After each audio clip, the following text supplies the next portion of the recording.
Bien. Bonjour. Bonjour à toutes et à tous. On est vraiment ravis de vous accueillir cet après-midi dans ce magnifique amphi Verniquet pour que vous assistiez à une table ronde métier des géosciences. Bienvenue également à ceux qui nous rejoignent en ligne. Donc, vous êtes ici au Muséum national d'histoire naturelle.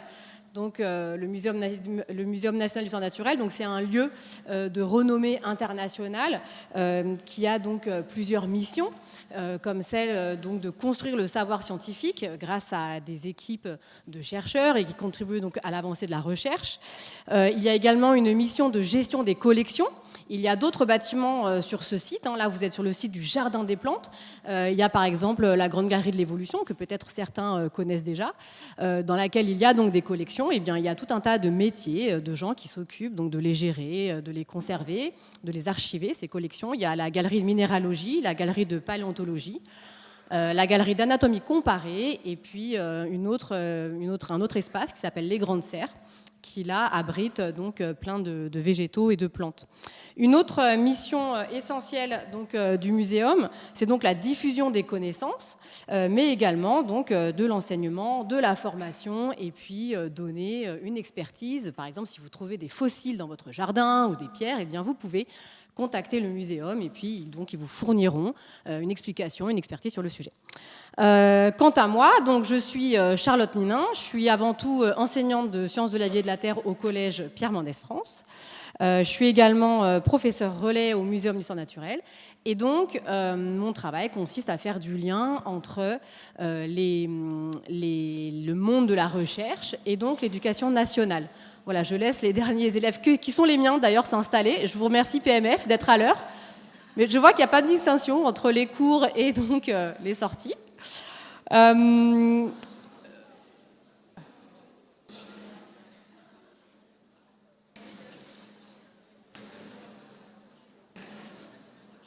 je continue. Donc, cet après-midi a été pensé donc, par le muséum et par donc, toute l'équipe de professeurs relais du muséum. Juste, on va dire muséum, MNHN, Muséum national d'histoire naturelle, ces trois mots sont similaires. Donc vous êtes ici dans le cadre de l'année des géosciences. Donc j'ai dit géosciences, c'est un mot qui peut-être ne vous évoque rien. Et donc pour l'éclaircir, je vais demander donc à Isabelle Rouget, qui est enseignante-chercheuse, de venir me rejoindre. Isabelle, tu peux venir. Oui, donc attends, je vais donner un micro. Oui. Alors Isabelle, il faut que tu viennes ici, s'il te plaît. Alors Isabelle, en fait, a participé donc, au groupe de travail pour l'organisation de l'année des géosciences. Et donc, il nous semblait important déjà d'apporter un éclairage sur ce que sont les géosciences. Bien, bonjour à tous. Alors, les géosciences, Charlotte, donc c'est au pluriel, hein, c'est pas une discipline au sens strict comme les mathématiques. Donc, on peut dire que les géosciences, ça regroupe un ensemble de secteurs scientifiques dont l'objet est l'étude du système Terre. Donc l'étude de la Terre, du système Terre, depuis sa profondeur, ses enveloppes solides, jusqu'à les enveloppes liquides, l'hydrosphère, mais aussi l'atmosphère, et aussi son environnement plus lointain, l'étude des planètes qui l'entourent. Et alors, du coup, est-ce que tu pourrais nous expliquer en quoi consiste l'année des géosciences? Pourquoi est-ce qu'on consacre une année à donc, mettre en lumière les géosciences? Alors, les années thématiques comme celle-ci sont une initiative du ministère de l'Enseignement qu'il organise en collaboration avec le CNRS, donc pour l'année des géosciences, avec son institut Terre-Univers. L'année dernière était l'année de la physique, l'année prochaine sera celle de l'ingénierie. Donc l'année des géosciences, alors l'objectif pour l'ensemble des acteurs qui ont pensé cette année des géosciences, c'est vraiment de rapprocher les liens entre le monde de la recherche et le monde de l'éducation, pour mieux faire comprendre aux enseignants et aux élèves, et à vous tous qui êtes là, les enjeux et les métiers des géosciences. C'est important, si je peux développer un peu. Les géosciences, comme on l'a dit, c'est l'étude du système Terre. C'est un système complexe avec des sujets interconnectés qui opèrent sur une planète limitée, dont les ressources sont limitées. Et quand je dis ça, vous comprenez tout de suite que ça place les sciences de la Terre dans des enjeux sociétaux importants, des enjeux de développement durable, des enjeux de lutte contre le bouleversement climatique, des enjeux sur la prévention des risques naturels, par exemple. Donc c'est vraiment quelque chose qui est au cœur de la société. Merci Isabelle. Effectivement, donc, vous l'aurez compris, en fait, étudier, travailler, se renseigner sur tout l'univers des géosciences, eh bien, c'est important parce qu'il y a des grands défis environnementaux donc, qui nous attendent. Et les géosciences sont plus que jamais au cœur des solutions donc, pour un avenir plus durable. Merci beaucoup Isabelle. Je vais t'inviter donc à te rasseoir avant de t'écouter tout à l'heure sur donc, ton métier. Alors, le programme de cet après-midi. Donc, il va y avoir 2 quiz. Je vais tester gentiment vos connaissances sur les métiers des géosciences. Ensuite, il y a 12 professionnels du muséum donc, qui vont venir vous parler de leur métier. Ces professionnels font avancer donc, les géosciences au quotidien. Donc, je ne peux que vous conseiller de les écouter donc, attentivement. Et puis, on vous laissera la parole. Donc, si vous avez des questions, eh bien, n'hésitez pas à les écrire sur un bout de papier, mais pas les papiers qu'on vous a donnés. Et puis, les personnes qui nous regardent en ligne, eh bien, elles aussi, posez vos questions. Et donc, Jean-Baptiste, qui est connecté derrière l'ordinateur, les prendra et nous les posera. Alors, je dis un petit mot sur les petits papiers qu'on vous a donnés. On va les récupérer à la fin donc, de l'après-midi. Donc, voilà, ne les froissez pas, s'il vous plaît. Ils serviront pour d'autres manifestations. Alors, on va démarrer donc, par notre premier quiz de l'après-midi. Donc, je vais vous poser donc 3 questions. Donc, vous avez normalement chacun 3 papiers de couleurs différentes, n'est-ce pas? Voilà, je vais vous demander de les lever bien haut. Alors,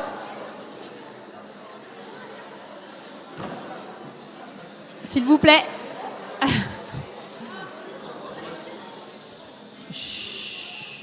Donc, nous allons vous poser donc 3 QCM. Et donc, comme l'indiquent les QCM, donc il y a une ou plusieurs bonnes réponses possibles. Et donc, je vous demanderai de lever bien haut à chaque fois vos papiers pour que je puisse savoir quelle réponse vous donner. Et bien, donc, on va commencer tout de suite avec la première question. Alors, depuis quand les géosciences existent-elles en tant que discipline scientifique? Donc, petit a, depuis l'Antiquité grecque, avant les travaux d'Aristote sur la Terre. Depuis 1835, avec la création des comptes rendus des séances hebdomadaires. Ou depuis au début du XXIe siècle, en réponse aux défis environnementaux modernes. Allez, c'est parti.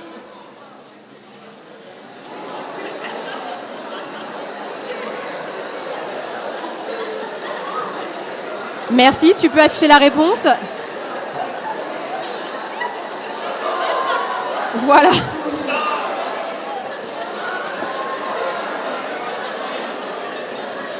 Voilà, donc c'était donc depuis 1835, effectivement. Donc avec, effectivement, la publication donc, des comptes rendus de la science, bien évidemment, hein, il y a eu des avancées hein, avant 1835, mais voilà, la religion était très présente et donc il y avait pas encore, ça ne faisait pas encore autorité. Allez, deuxième question. Donc, parmi les domaines suivants, lesquels font partie du champ d'étude des géosciences? Alors, petit a, la géologie et l'étude des roches. Petit b, l'hydrologie et l'étude des systèmes aquatiques. Petit c, la météorologie et l'étude de l'atmosphère. Donc, je répète qu'il y a une ou plusieurs bonnes réponses. C'est parti.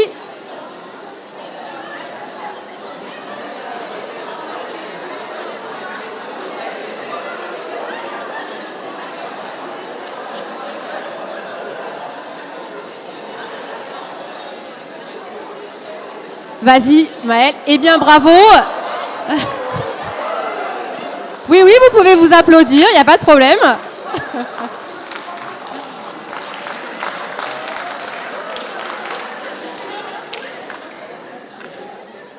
Donc oui, tout à fait, vous avez raison. Donc ces trois domaines, ces 3 réponses sont les bonnes. Bravo, hein, vous aviez vraiment, dans la plus grande majorité, bien répondu. Évidemment, on n'avait que 3 papiers de couleurs différentes, mais j'aurais dû proposer un panel de réponses bien plus importantes, puisque là, ne sont pas cités, la géophysique, la géochimie, la cosmochimie, voilà, je pourrais encore en citer plein d'autres. Et donc, mais ça, comme nos chercheurs vont nous en parler juste après, je ne rentre pas dans le détail. Allez, la question 3. Donc, parmi les accessoires cités ci-dessous, lesquels sont en lien avec les métiers des géosciences? Donc, petit A, smartphone et ordinateur, petit B, vêtements, petit C, bijoux. C'est parti.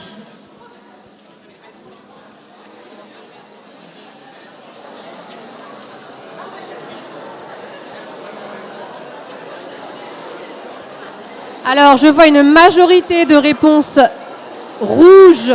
Donc, la réponse A, smartphone et ordinateur, pour vous, c'est évident, visiblement. Ensuite, jaune, les bijoux et les vêtements.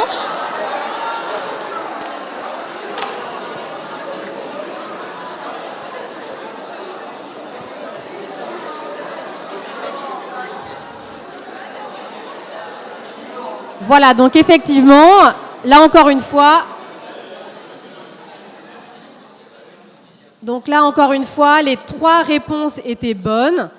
On aurait pu vous faire plein d'autres propositions. Donc oui, smartphone, ordinateur, donc, qui contiennent des terres rares. Peut-être que nos chercheurs nous en parleront après.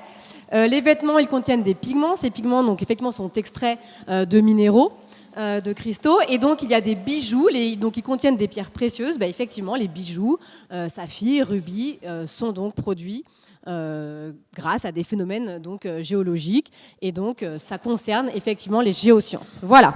Bravo, en tout cas, d'avoir participé. Alors, maintenant, on va donc passer... Il est temps maintenant donc, de passer à la deuxième partie de cet après-midi. Donc, des professionnels du muséum, des personnels du muséum vont venir donc, se présenter et partager leur parcours. L'objectif de cet après-midi, je vous le redis, c'est de vous inspirer, c'est de susciter peut-être des vocations chez certains et certaines. Donc, ils vont venir se présenter par 6, d'accord, chacun 2 minutes. Donc, les 6 premiers invités vont pouvoir commencer à venir s'installer. N'hésitez pas, une fois de plus, à noter toutes les questions qui vous viennent. Et également, les personnes qui nous suivent en ligne, n'hésitez pas également à noter vos questions. Alors, sans plus attendre, pour ouvrir le bal, je vais accueillir donc Mathieu Roscoz. Alors, Mathieu Roscoz, donc, il est cosmochimiste, minéralogiste, directeur du département de recherche Origine et Évolution. Vous pouvez l'applaudir pour lui donner du courage.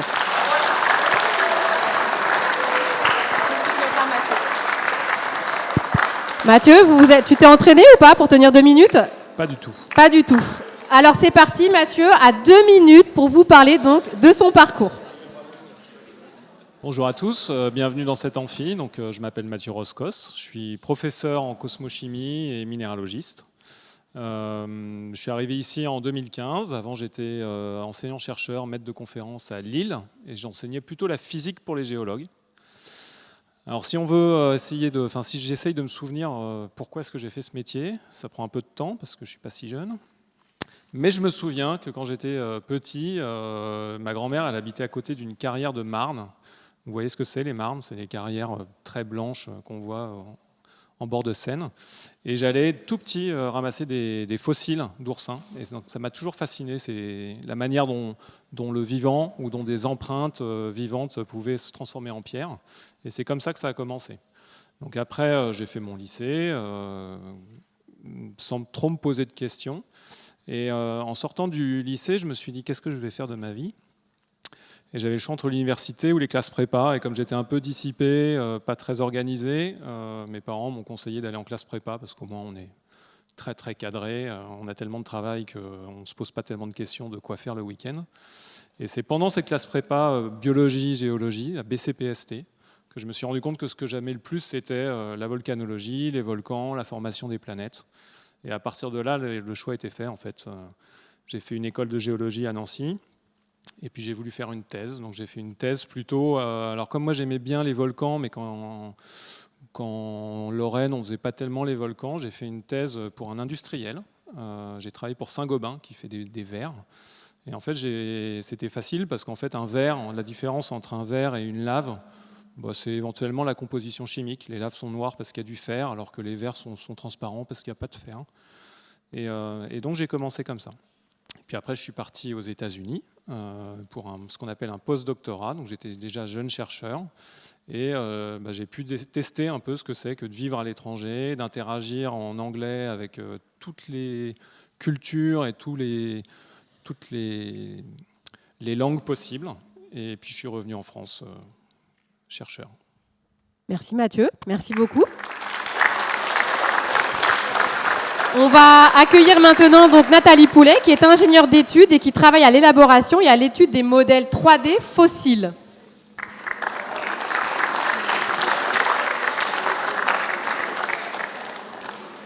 Donc, bonjour à tous. Alors, donc, moi, je m'appelle Nathalie Poulet-Crovisier. Donc, je travaille dans un laboratoire de paléontologie ici. Donc, en ce qui me concerne, j'ai toujours aimé les sciences naturelles. Donc, naturellement, je me suis orientée vers des études de géosciences à l'université. Mais par contre, je ne savais pas du tout quel métier j'allais faire. Et ça m'inquiétait. Je voulais vraiment savoir pour mener mes études. Donc, j'ai entrepris d'aller interroger différents professionnels pour leur demander quel est votre métier et quelle est la réalité de votre métier. Et j'ai aussi fait pas mal de stages dans le secteur public et privé pour savoir ce que je voulais vraiment. Et donc, à la fin de mes études, je me suis dit, bon, moi, ce que je veux faire, c'est travailler dans le milieu de la recherche scientifique et dans le milieu public. Donc, j'ai entrepris de passer des concours et j'ai obtenu un premier poste dans un laboratoire des sciences du climat pour, il y a quelques années, arriver ici au muséum. J'ai eu l'opportunité d'arriver dans un laboratoire de paléontologie et donc je fais de l'imagerie 3D. Donc pourquoi on fait de l'imagerie 3D ? Donc les fossiles, pour les étudier et les manipuler, pour ne pas les casser, on manipule des objets virtuels et aussi on peut regarder à l'intérieur sans les couper en les passant sous rayon X. Donc mon rôle, c'est d'accompagner les chercheurs dans l'élaboration de modèles 3D. Donc, par exemple, j'ai eu l'occasion de reconstituer des vaisseaux sanguins d'un crâne de dinosaure ou remonter virtuellement le crâne d'un vertébré vieux de 260 millions d'années en assemblant les différents modèles. Et ce que j'aime en fait dans ce travail, c'est cette collaboration avec les scientifiques, de pouvoir partager avec eux une collaboration technique et scientifique et surtout travailler sur la diversité de tous les sujets de mon laboratoire. Et donc j'ai une deuxième partie dans mon travail, c'est d'enseigner, de donner des formations sur l'imagerie 3D pour les chercheurs et les étudiants de mon laboratoire. Et aussi j'ai eu l'occasion d'aller en Afrique du Sud récemment pour parler d'une imagerie 3D. Et là, ce que j'aime, c'est de pouvoir transmettre et partager mes connaissances et aussi ça me pousse à me mettre à jour sur l'évolution de ce domaine parce que ce domaine évolue donc très, très rapidement. Et donc la dernière partie de mon métier, c'est de tester des nouveaux logiciels et matériels pour pouvoir les appliquer au laboratoire. Donc, par exemple, il y a pas longtemps, j'ai pu mettre en place une imprimante 3D. Et donc, imaginez la motivation quand un des premiers tests, c'était de sortir un crustacé vieux de 165 millions d'années, très très bien conservé, on voyait même les œufs, alors que dans la réalité, on ne peut pas le voir parce qu'on ne peut pas l'extraire de sa roche. Donc, pour conclure... Merci Nathalie, oui. Encore deux petites choses. Alors pour conclure, ça ne veut pas dire qu'on a conclu. Hein, voilà, donc encore deux petites choses. C'est juste pour vous dire, si jamais vous aimez le milieu scientifique, et en complément des métiers de chercheurs, il existe quand même une multitude de métiers de techniciens et d'ingénieurs à différents niveaux d'études. Et juste mon dernier conseil, là, ça s'adresse aux filles. Vous êtes autant capables que les garçons d'exercer des carrières scientifiques et vous êtes attendus. Merci beaucoup. C'est là, Nathalie. Eh bien, merci beaucoup. On va accueillir maintenant donc Caroline Noyes, qui est donc responsable technique du service de conservation de l'ensemble des collections de Terre et Univers du MNHN. Merci. Bonjour à toutes et tous. Alors, j'avais vraiment à cœur d'être ici aujourd'hui parce que, peut-être pour répondre à vos questions, parce que quand j'avais votre âge, je me souviens très bien que j'étais très inquiète, stressée, même parfois angoissée, parce que je ne savais pas du tout ce que je voulais faire comme étude, et alors évidemment encore moins ce que j'allais faire comme métier plus tard.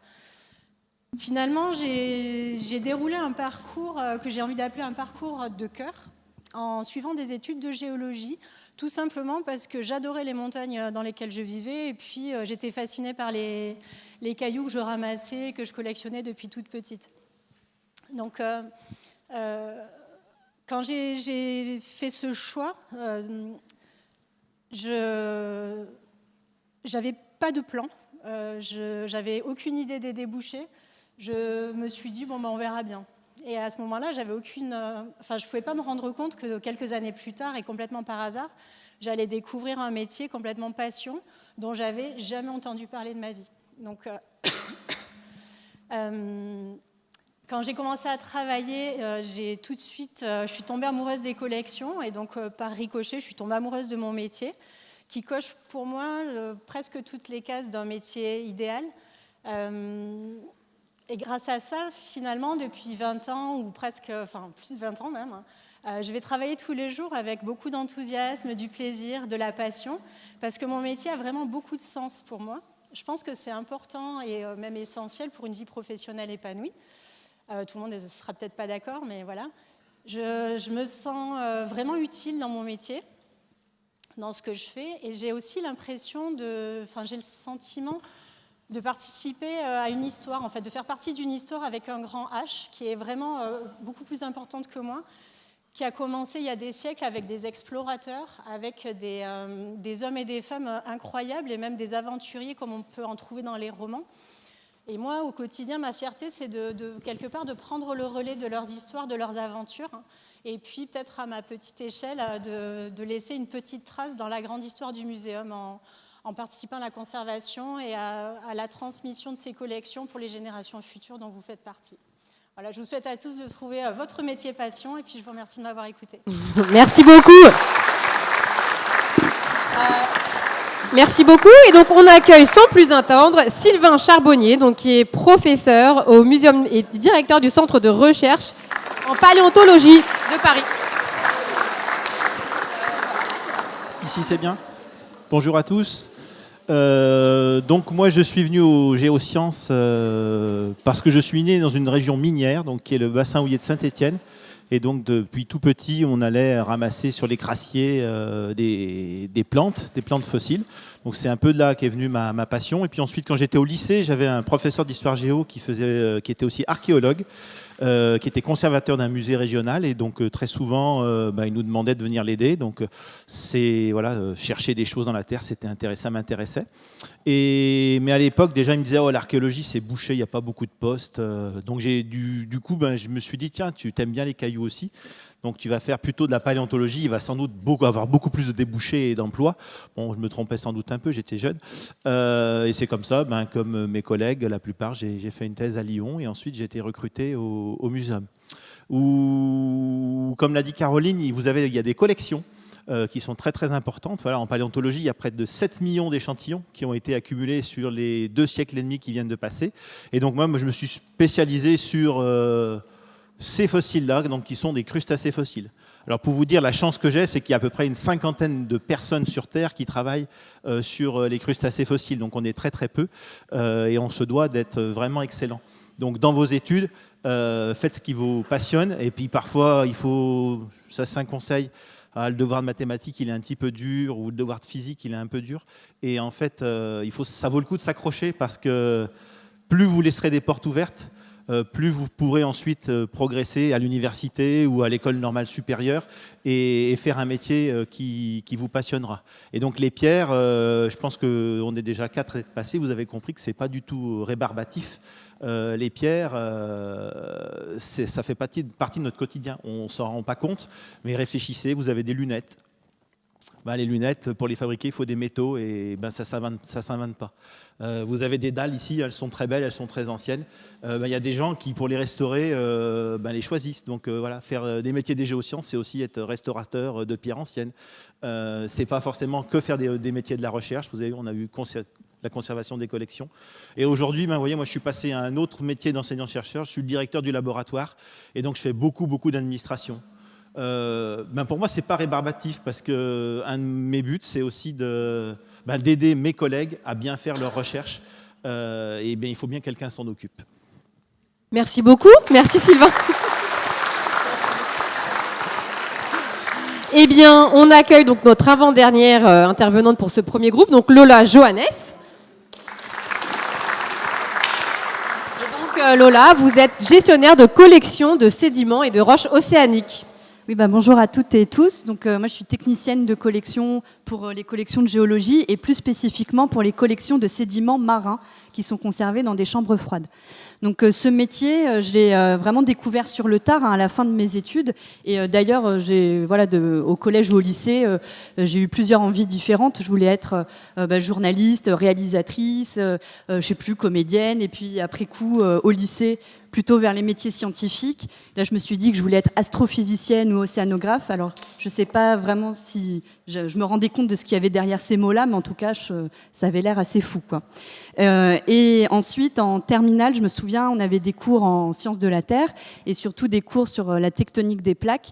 Et là, j'ai trouvé ça hyper fascinant, quoi, de savoir comment se formait la Terre, comment se formaient les montagnes, comment se formaient les océans. Et du coup, je suis allée, j'ai fait mes études du coup en géologie, géophysique plutôt, géochimie.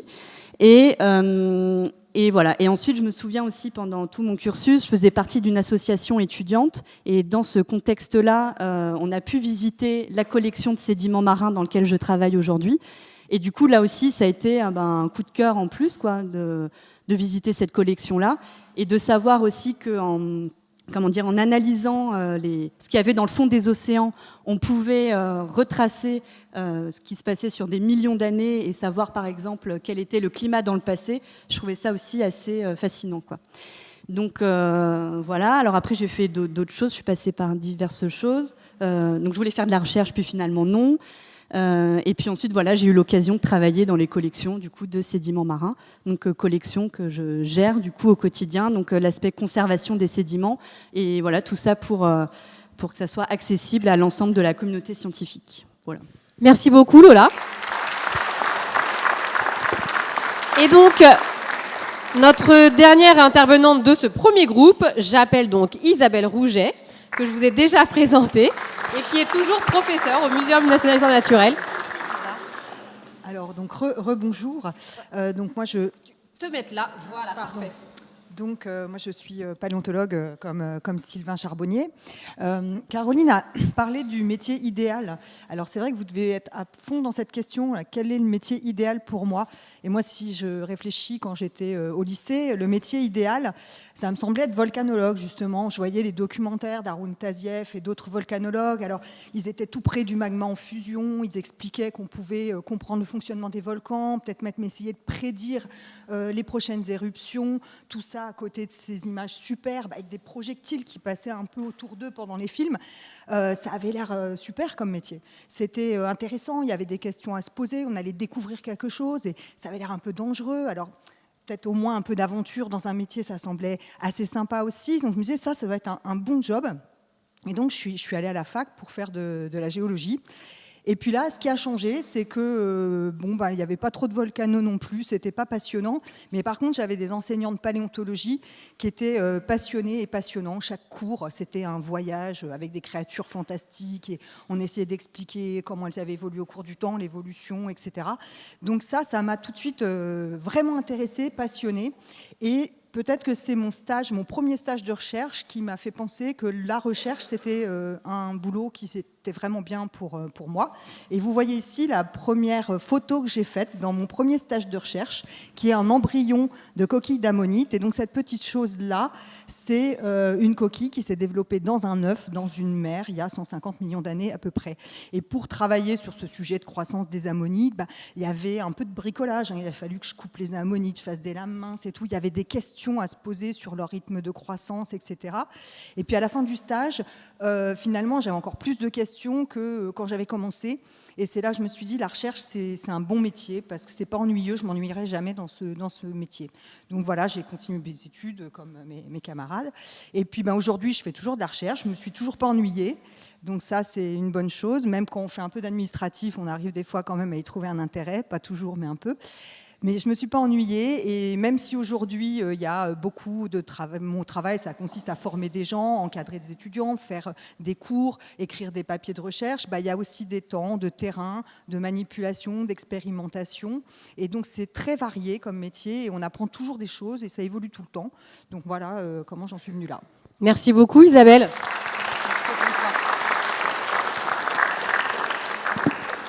Eh bien donc... c'est donc le moment donc, de notre table ronde, métier des géosciences. Alors, est-ce que déjà, parmi vous, chers élèves, il y a des questions sur ce que viennent de dire nos intervenants? Oui. T'as pas compris c'est quoi la géoscience? Alors, est-ce que, c'est l'art de la répétition, l'enseignement, je peux tout à fait.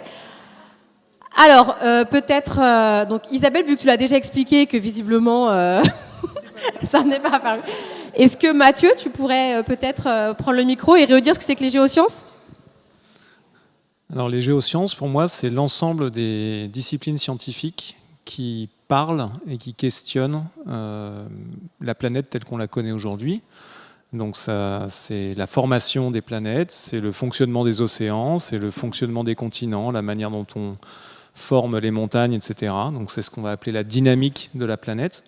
Et puis c'est aussi étudier comment on forme toutes les ressources dont on a besoin. Donc on parlait des pierres précieuses, mais on peut parler des métaux, les terres rares dont on fait les téléphones, le pétrole. C'est aussi s'occuper de la manière dont les polluants qu'on rejette tous les jours peuvent salir, se stocker, venir abîmer les aquifères, faire que l'eau n'est plus potable dans certains endroits. Donc tout ça, c'est les géosciences. Donc c'est un ensemble très très large qui nous permet de comprendre mieux le monde minéral ou non vivant qui nous entoure. Est-ce que c'est plus clair maintenant? Oui, super. Est-ce que quelqu'un d'autre a une autre question à poser? Oui. Alors attends, il y a un micro normalement qui va te parvenir. Je crois que Isabelle Rouget avait parlé d'une photo d'ammonite? Non. Oui, voilà. Mais comment est-ce qu'on fait pour faire une photo de quelque chose qui n'existe plus? Alors, donc comment est-ce qu'on fait pour faire une photo de quelque chose qui n'existe pas actuellement? Oui, actuellement. D'accord, mais qui du coup, Isabelle, je te laisse faire terminer la réponse. Donc, alors l'ammonite, elle existe physiquement. C'est un fossile qu'on a retrouvé dans les roches. Là, en l'occurrence, pour ce stage, j'étais allée les chercher sur le terrain.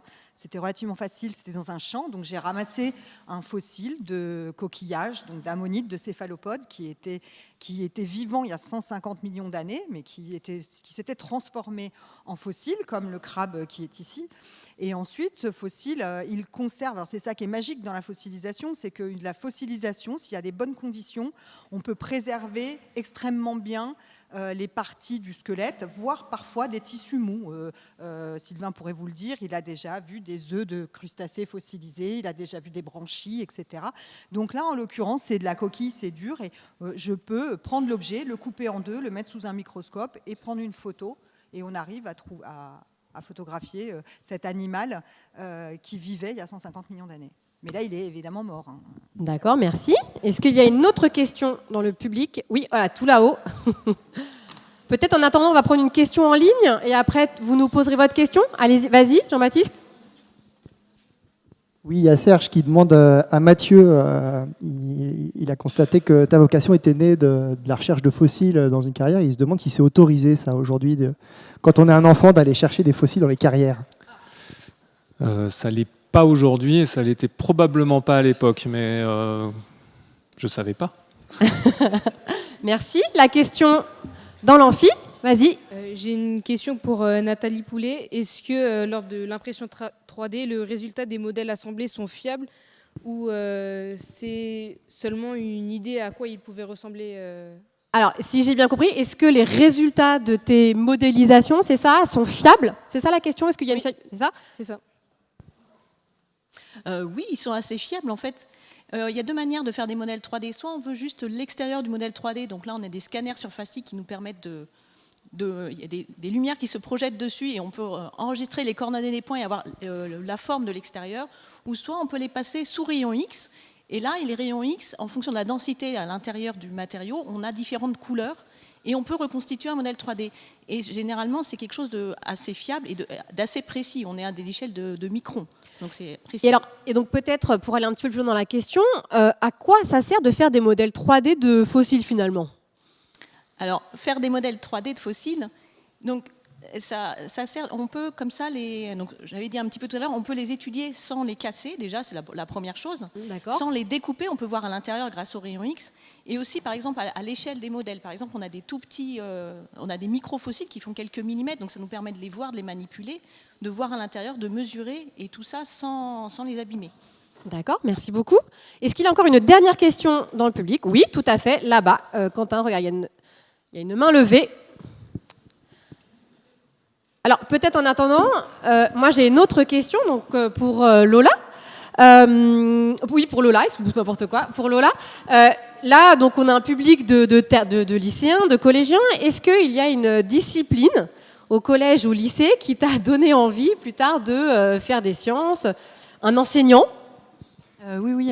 Tu peux me répondre non, on ne se vexera pas hein, dans le public. Voilà. Mais oui, c'était au lycée en première. Il y avait première un enseignant en sciences de la vie et de la terre. Sciences de la vie et de la terre, ouais, d'accord. Alors la question.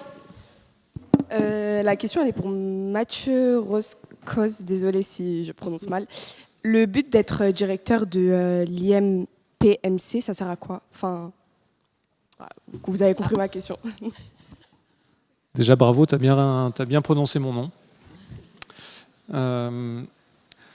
Sylvain a un petit peu répondu. En fait, directeur d'une unité ou directeur d'un département, c'est faire le maximum que tu peux pour que tes collègues puissent travailler correctement. C'est-à-dire avoir le matériel qu'il leur faut, avoir un environnement de travail qu'il leur faut. Donc ça peut aider à recruter des stagiaires, ça peut faire en sorte que les commandes se passent mieux, arbitrer quand... tu sais, un laboratoire, c'est une organisation humaine, donc des fois les gens ne sont pas d'accord, des tensions peuvent arriver. Donc toi, tu peux être là pour essayer de désamorcer des conflits.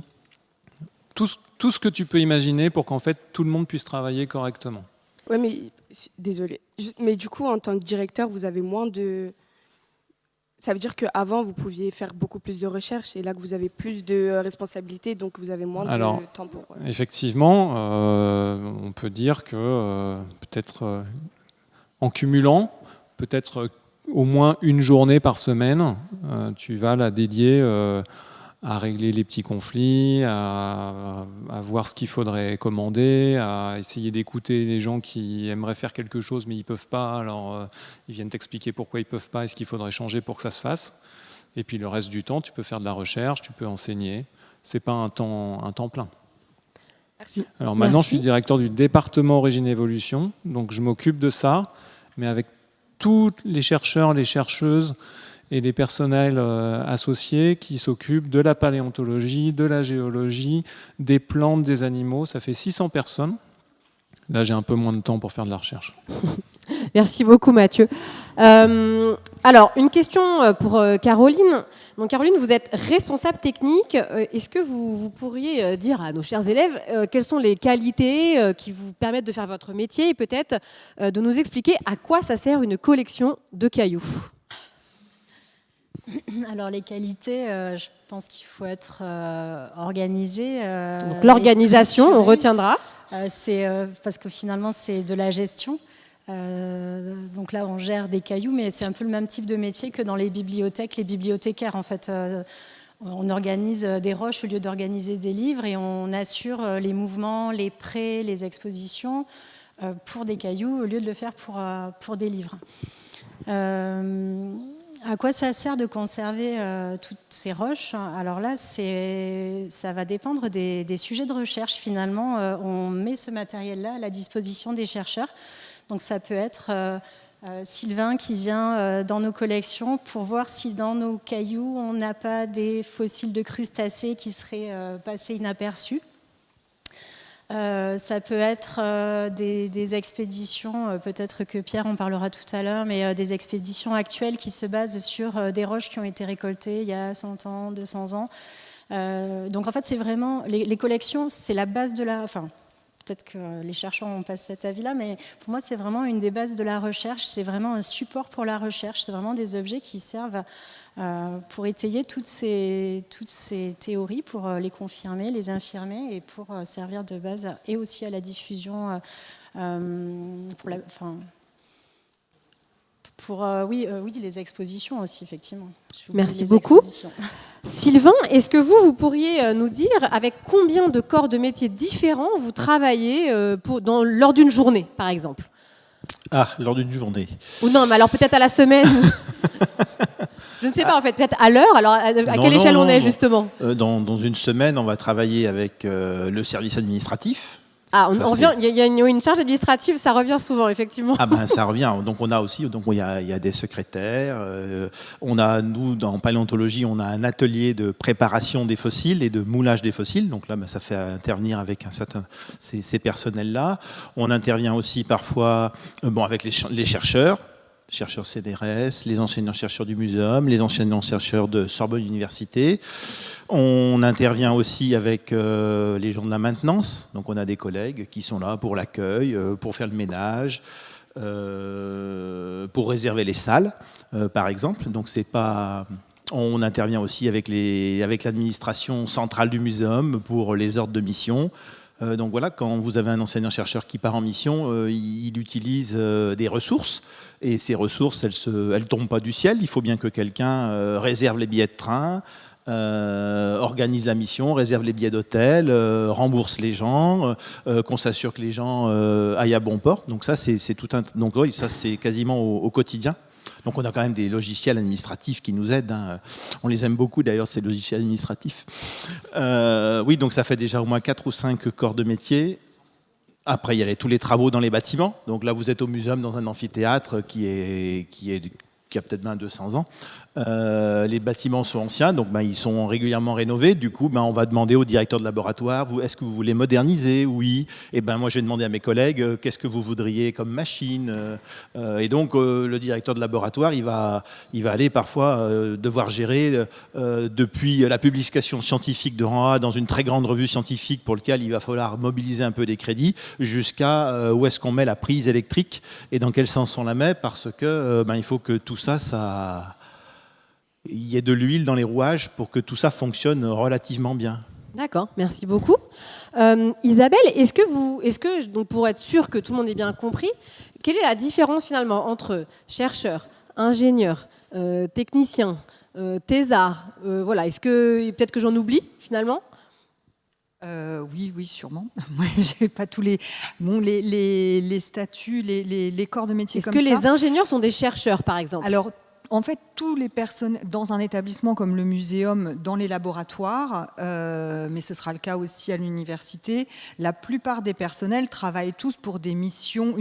On a plein de missions au muséum. On a une mission, vous l'avez entendu, de collection, d'expertise, de recherche, d'enseignement et de diffusion auprès du public. Mais on travaille tous plus ou moins pour les mêmes missions. Et donc, on a tous ces personnels qu'on appelle aussi les personnels d'appui à la recherche.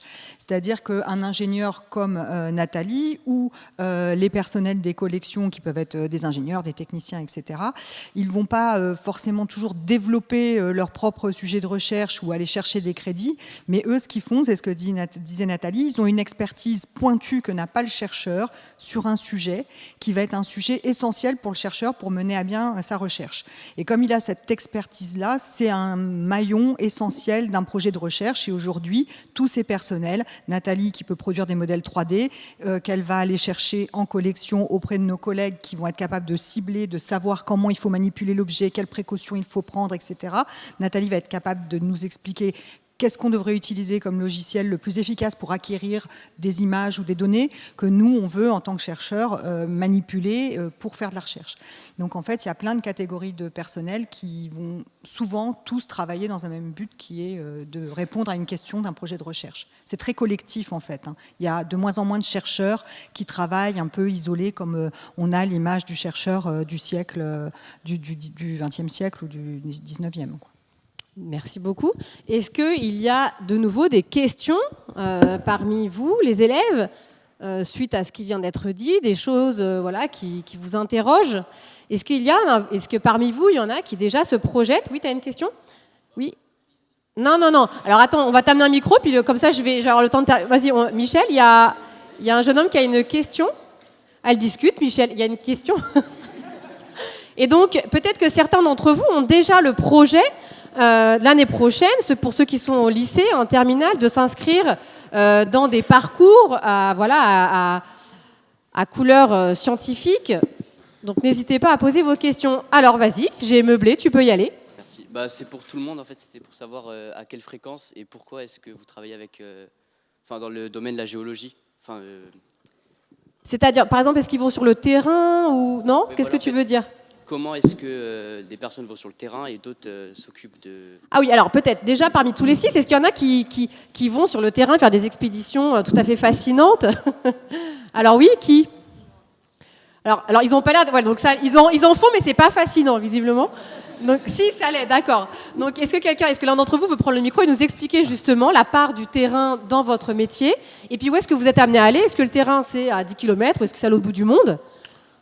Alors moi je vais vous dire, l'année passée j'ai fait une mission, comme je suis directeur je fais pas beaucoup de missions en fait parce que j'ai d'autres préoccupations, mais l'année passée j'ai pris le temps, je suis parti donc 10 jours dans le sud-est de la France, donc où il y a un grand bassin sédimentaire, et donc j'ai été dans la Drôme provençale, et donc j'ai été travailler sur des affleurements un peu particuliers qui correspondent à des remontées de fluides, donc de méthane au fond de la mer. Donc là, ils sont fossiles, c'est à peu près 150 millions d'années. Et à l'endroit où sortent ces fluides au fond du bassin, eh bien, vous aviez toute une faune qui se mettait en place et qui utilise la vie, qui utilise en fait cette chimie. Donc ça s'appelle la chimiosynthèse. Vous avez dû voir ça au lycée au niveau des dorsales océaniques. Vous avez des environnements hydrothermaux. Là, c'est l'eau chaude et compagnie. Bon, il faut que vous sachiez, c'est qu'il existe dans d'autres endroits des remontées de fluides. Là, ils sont dits froids, mais qui génèrent aussi des oasis de vie. Et donc ça, on en a des témoins fossiles, des témoins fossiles en France, dans le bassin du Sud-Est. Et donc je suis allé là-bas pour travailler sur des mollusques et aussi des crustacés, bien évidemment. Merci beaucoup Sylvain. Mathieu veut rajouter quelque chose? Oui, en fait c'est une très bonne question, mais il y a 2 types de missions dans nos métiers, au moins 2 types de missions. Donc, par exemple, moi je travaille sur les météorites, donc on fait des campagnes de collecte de météorites. Et pour trouver des météorites, le mieux c'est d'être sur un endroit où on ne les confond pas avec toutes les autres roches. Donc on va dans des déserts. Donc nous on va plutôt en désert d'Atacama au Chili, parce que c'est un endroit très vieux, très sec, où on peut trouver plein de météorites. Et puis les deuxièmes missions qui sont au moins aussi excitantes, même si comme ça paraît peut-être un peu moins, c'est d'aller dans des laboratoires ou sur des gros instruments en France ou en Europe, qui ont des machines que nous, on n'a pas ici. Donc, par exemple, les synchrotrons, c'est des grands accélérateurs de particules, comme il y a à Grenoble, par exemple, ou à Soleil, à Saclay. Et ben ça, c'est des missions. Tu peux aller passer une semaine là-bas, sur un accélérateur de particules, à faire des mesures. Alors, c'est moins exotique que le Chili, mais c'est aussi hyper excitant, parce que si tu es un peu geek, il y a plein de fils, il y a plein de câbles, il y a plein de lasers, il y a plein de... Et c'est un autre type de mission qui est aussi très excitant. Merci beaucoup. Alors peut-être pour terminer cette table ronde, une petite question très flash, rapide et tout. Qui a apprécié son collège et son lycée? Vous pouvez lever la main. Qui en garde un souvenir? Personne. Vous voyez, donc on peut tout à fait ne pas aimer ni le collège ni le lycée et finalement devenir, faire un métier épanoui. Ah si, quand même, il y en a un qui se dévoue. Ah si, quand même, d'accord. Donc vous avez aimé vos années collège et lycée et elles vous ont donné envie de poursuivre les études. Pas tout, d'accord. Allez, on les remercie, on peut les applaudir. Merci beaucoup. Merci beaucoup. Merci, super. Alors, donc, on va maintenant passer à la deuxième partie de l'après-midi.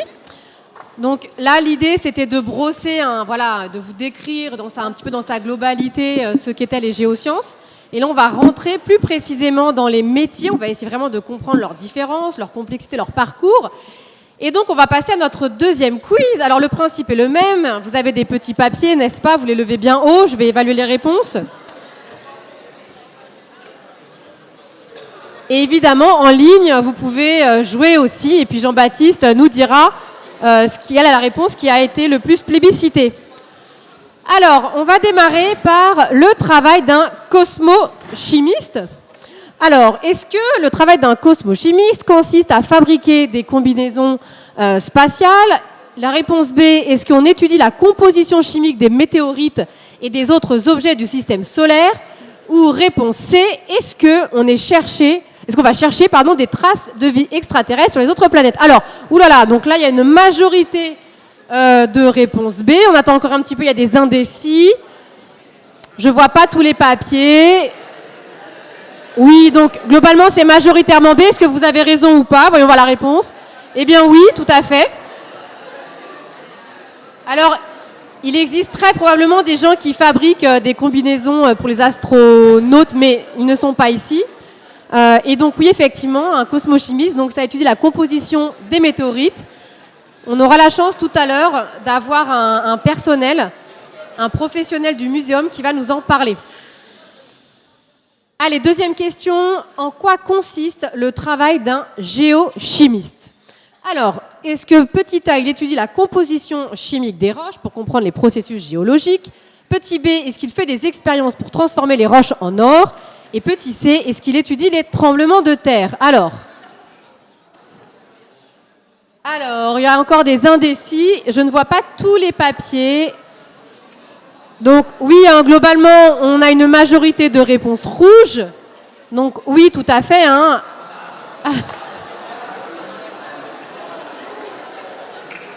Alors, faire des expériences pour transformer les roches en or, on aimerait bien, mais malheureusement, ça n'existe pas. Hein, mais peut-être que certains d'entre vous trouveront. Étudier les tremblements de terre, donc ça, ce sera plutôt le travail du sismologue. Et donc, effectivement, les géochimistes, ils étudient donc la composition chimique des roches. Et donc, on aura la chance tout à l'heure d'entendre et d'écouter un géochimiste qui travaille au muséum. Alors, dernière question de notre quiz de l'après-midi. Alors, soyez concentrés. L'étude des météorites. Est-ce que tout le monde sait ce que c'est qu'une météorite? Alors, pour ceux qui ne le savent pas, parce que j'ai entendu plein de oui, mais à ma droite, je n'ai pas entendu de réponse, ce qui m'inquiète. Donc, les météorites, ce sont donc des objets qui descendent, qu'on retrouve donc, qui descendent donc du ciel, qui viennent de l'espace. Alors, les météorites permettent de comprendre l'origine du système solaire et l'évolution des planètes. Petit b, de comprendre la dynamique de la lithosphère. Lithosphère, est-ce que c'est clair pour tout le monde? Non? Donc, vous poserez la question tout à l'heure à nos chercheurs. Et donc, petit c, trouver des matériaux rares pour fabriquer des bijoux. Alors, il faut se décider, il faut voter, il faut lever bien haut. Alors, donc là, je vois, déjà, il y a plusieurs réponses, hein, vous plébiscitez plusieurs réponses. Alors, les météorites, donc, on va afficher la réponse. Effectivement, réponse A. Donc, bravo à tous ceux qui ont participé.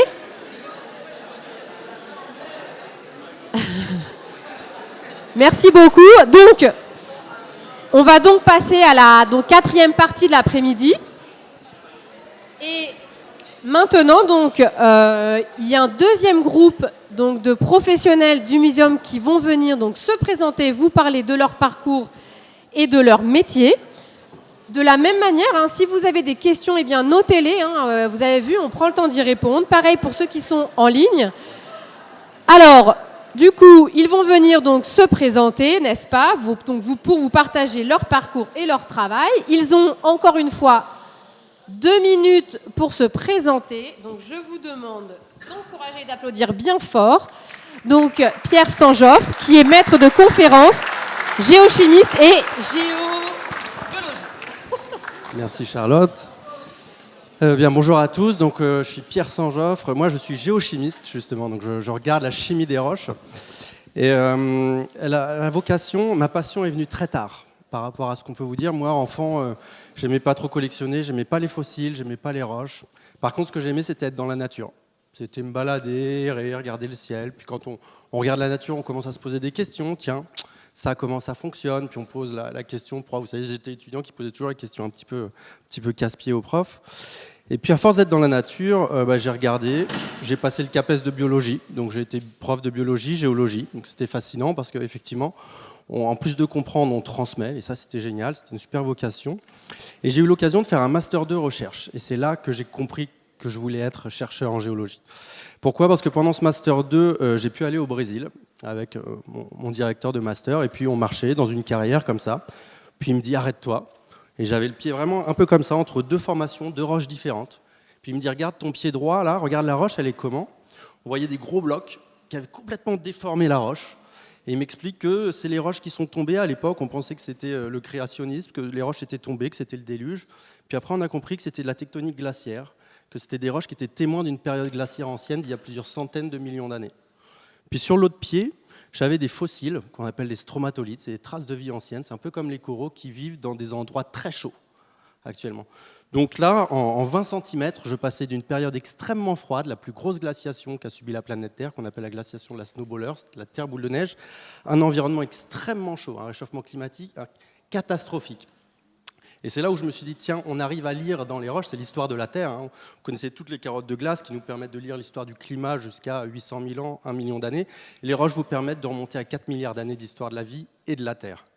Et là, je me suis dit, c'est ce que je veux faire. Alors, c'est de la science fondamentale, c'est pas de la science appliquée. On apporte une petite pierre à l'échelle de l'histoire de la planète Terre, et c'est ce que je voulais faire. Ensuite, ce qui m'a plu beaucoup, c'est la variété de tout ce qu'on fait. On travaille en laboratoire, on va sur le terrain, on ramène les roches qu'on a été prélevées sur le terrain, dans des endroits parfois, vous voyez, comme dans le désert d'Atacama.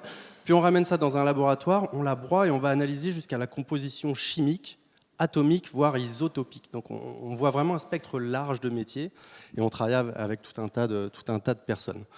Si j'ai encore un petit peu de... Encore 10 secondes. J'ai encore 10 secondes. Après, il y a l'aspect diffusion et enseignement qui est aussi une passion. Ça ne sert à rien de faire tout ça si c'est pour le garder pour nous. Et ça, on a vraiment un métier en or qui nous met souvent en contact avec vous. Et, merci Charlotte encore. Je t'en prie. Merci beaucoup Pierre.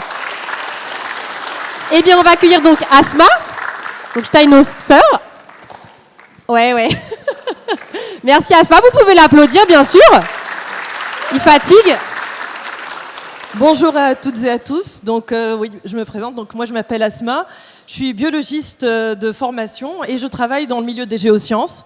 Donc, je vais vous parler de mon métier que je ne connaissais pas avant mon arrivée au muséum il y a 10 ans. Donc là, aujourd'hui, des collègues vous ont parlé de leur métier en tant que chercheurs. Ils vous ont raconté les techniques qu'ils mettaient en place, les méthodes pour essayer de décrypter les secrets des roches, des fossiles qu'ils étudient. Et peut-être que certains d'entre vous aussi ont parlé des collaborations qu'ils mettent en place pour pouvoir mener leurs projets de recherche. Souvent, ils collaborent avec des scientifiques en France ou à l'étranger. Et certains d'entre eux collaborent aussi avec des gens qui ne sont pas scientifiques, des personnes de la société civile, mais qui s'intéressent en fait au même sujet qu'eux. Et c'est ça mon métier, en fait. C'est mettre en lien ces personnes qui s'intéressent à ces sujets scientifiques et qui ne sont pas forcément scientifiques, des personnes de tout âge, des écoliers jusqu'à l'âge qu'on veut, et le monde de la recherche. Ces personnes sont des observateurs et observatrices de la nature, des curieux et curieuses qui observent la nature et se posent des questions. Ça peut être n'importe qui. Et donc, ça a un nom, ça s'appelle des projets de sciences participatives. Moi, j'en coordonne 2, qui s'appellent Vigiciel et Vigitaire. Vigitaire invite les observateurs à signaler des structures géologiques qui peuvent sembler intéressantes pour qu'elles puissent alimenter ou initier des projets de recherche. Et Vigiciel, c'est un projet qui permet aux personnes d'aller à la recherche, notamment de météorites. Quand elles tombent en France, on va avec les gens dans la région où c'est tombé et on va les chercher. Donc moi, je m'occupe à la fois des formations, de médiateurs scientifiques, du grand public. Je m'occupe aussi d'animer les sites web qui permettent de collecter les données, de les valoriser, de faire un retour aux participants. Et puis, voilà, c'est un métier qui me passionne parce qu'il permet de rendre la recherche plus ouverte, plus collaborative, qui permet à toutes et à tous de pouvoir se poser des questions et trouver les moyens de pouvoir y répondre. Et voilà. Et donc... pour finir, je vous invite vraiment à découvrir ces programmes. Vous serez peut-être comme Loïs qui a 18 ans et qui a découvert une météorite en 2023 qui aujourd'hui est étudiée et exposée dans la galerie de géologie et de minéralogie au Muséum. Et j'espère que ces programmes pourront vous permettre de faire vos premiers pas dans les géosciences. Merci beaucoup Asma, merci beaucoup. Eh bien, on accueille maintenant donc Emmanuel Jacquet, qui est maître de conférence et qui travaille donc sur les indices fournis par les météorites. Je vais me mettre ici. Bien. Donc moi, les météorites, ça m'intéresse depuis très longtemps, depuis que j'ai 9 ans. Ça m'intéresse parce que j'aimais bien l'espace, j'aimais bien les minéraux, donc des cailloux qui viennent de l'espace, c'est forcément le must. Alors, ça, vous voyez les heures d'enseignement de ce matin. Alors, à votre âge, bon, c'était un idéal, mais je savais qu'il y avait quand même peu de place, peu de chercheurs dans les météorites. Aussi, Et j'étais pas très bon en sciences expérimentales. Bon, je suis toujours pas très bon, mais c'est juste pour la concordance des temps. Et j'avais pas l'intention non plus d'aller en BCPST qui était dominé par la biologie, que j'aime bien à petite dose, j'adore écouter les conférences ici, sur la paléontologie notamment. Mais donc j'ai décidé d'abord de faire des études concentrées plus ou moins sur mes points forts, qui étaient en mathématiques. Mais ensuite, bon, les études, c'est jamais entièrement linéaire. J'ai pu peu à peu me réorienter vers ce qui, une fois passé les épisodes un peu sélectifs, je vais faire de la physique, prendre des cours de géologie, de minéralogie, parce qu'on peut toujours faire son petit portefeuille d'options. Comme ça, cette espèce de choix tactique, finalement, m'a donné une teinture d'astrophysique. Et ça n'a pas été du tout inutile, parce que les météorites, comme le quiz vous l'a enseigné, les météorites, ça nous sert à étudier le début du système solaire. C'est une époque où le Soleil était environné d'un disque de gaz et de poussière. Et ceci relève de l'astrophysique. Donc je peux étudier comme ça, de manière un peu interdisciplinaire, donc en faisant des calculs et aussi en faisant quelques mesures, parce que bon, je progresse un petit peu quand même. Donc c'est un domaine assez intéressant, notamment à une époque où les disques de gaz et de poussière peuvent être observés dans d'autres étoiles. Donc j'ai comme ça pu atterrir au muséum après un petit rebond en thèse comme maître de conférence. Donc muséum, endroit fascinant, puisqu'il contient la collection nationale de météorites. Et puis science fascinante, parce que les grandes questions se posent toujours sur la nature des météorites. Si vous pouviez voir de près cette météorite, vous verriez qu'elle est remplie de petites billes. Moi, je veux comprendre comment sont formées les petites billes. C'est pas plus compliqué que ça. Voilà. Merci beaucoup Emmanuel. Merci.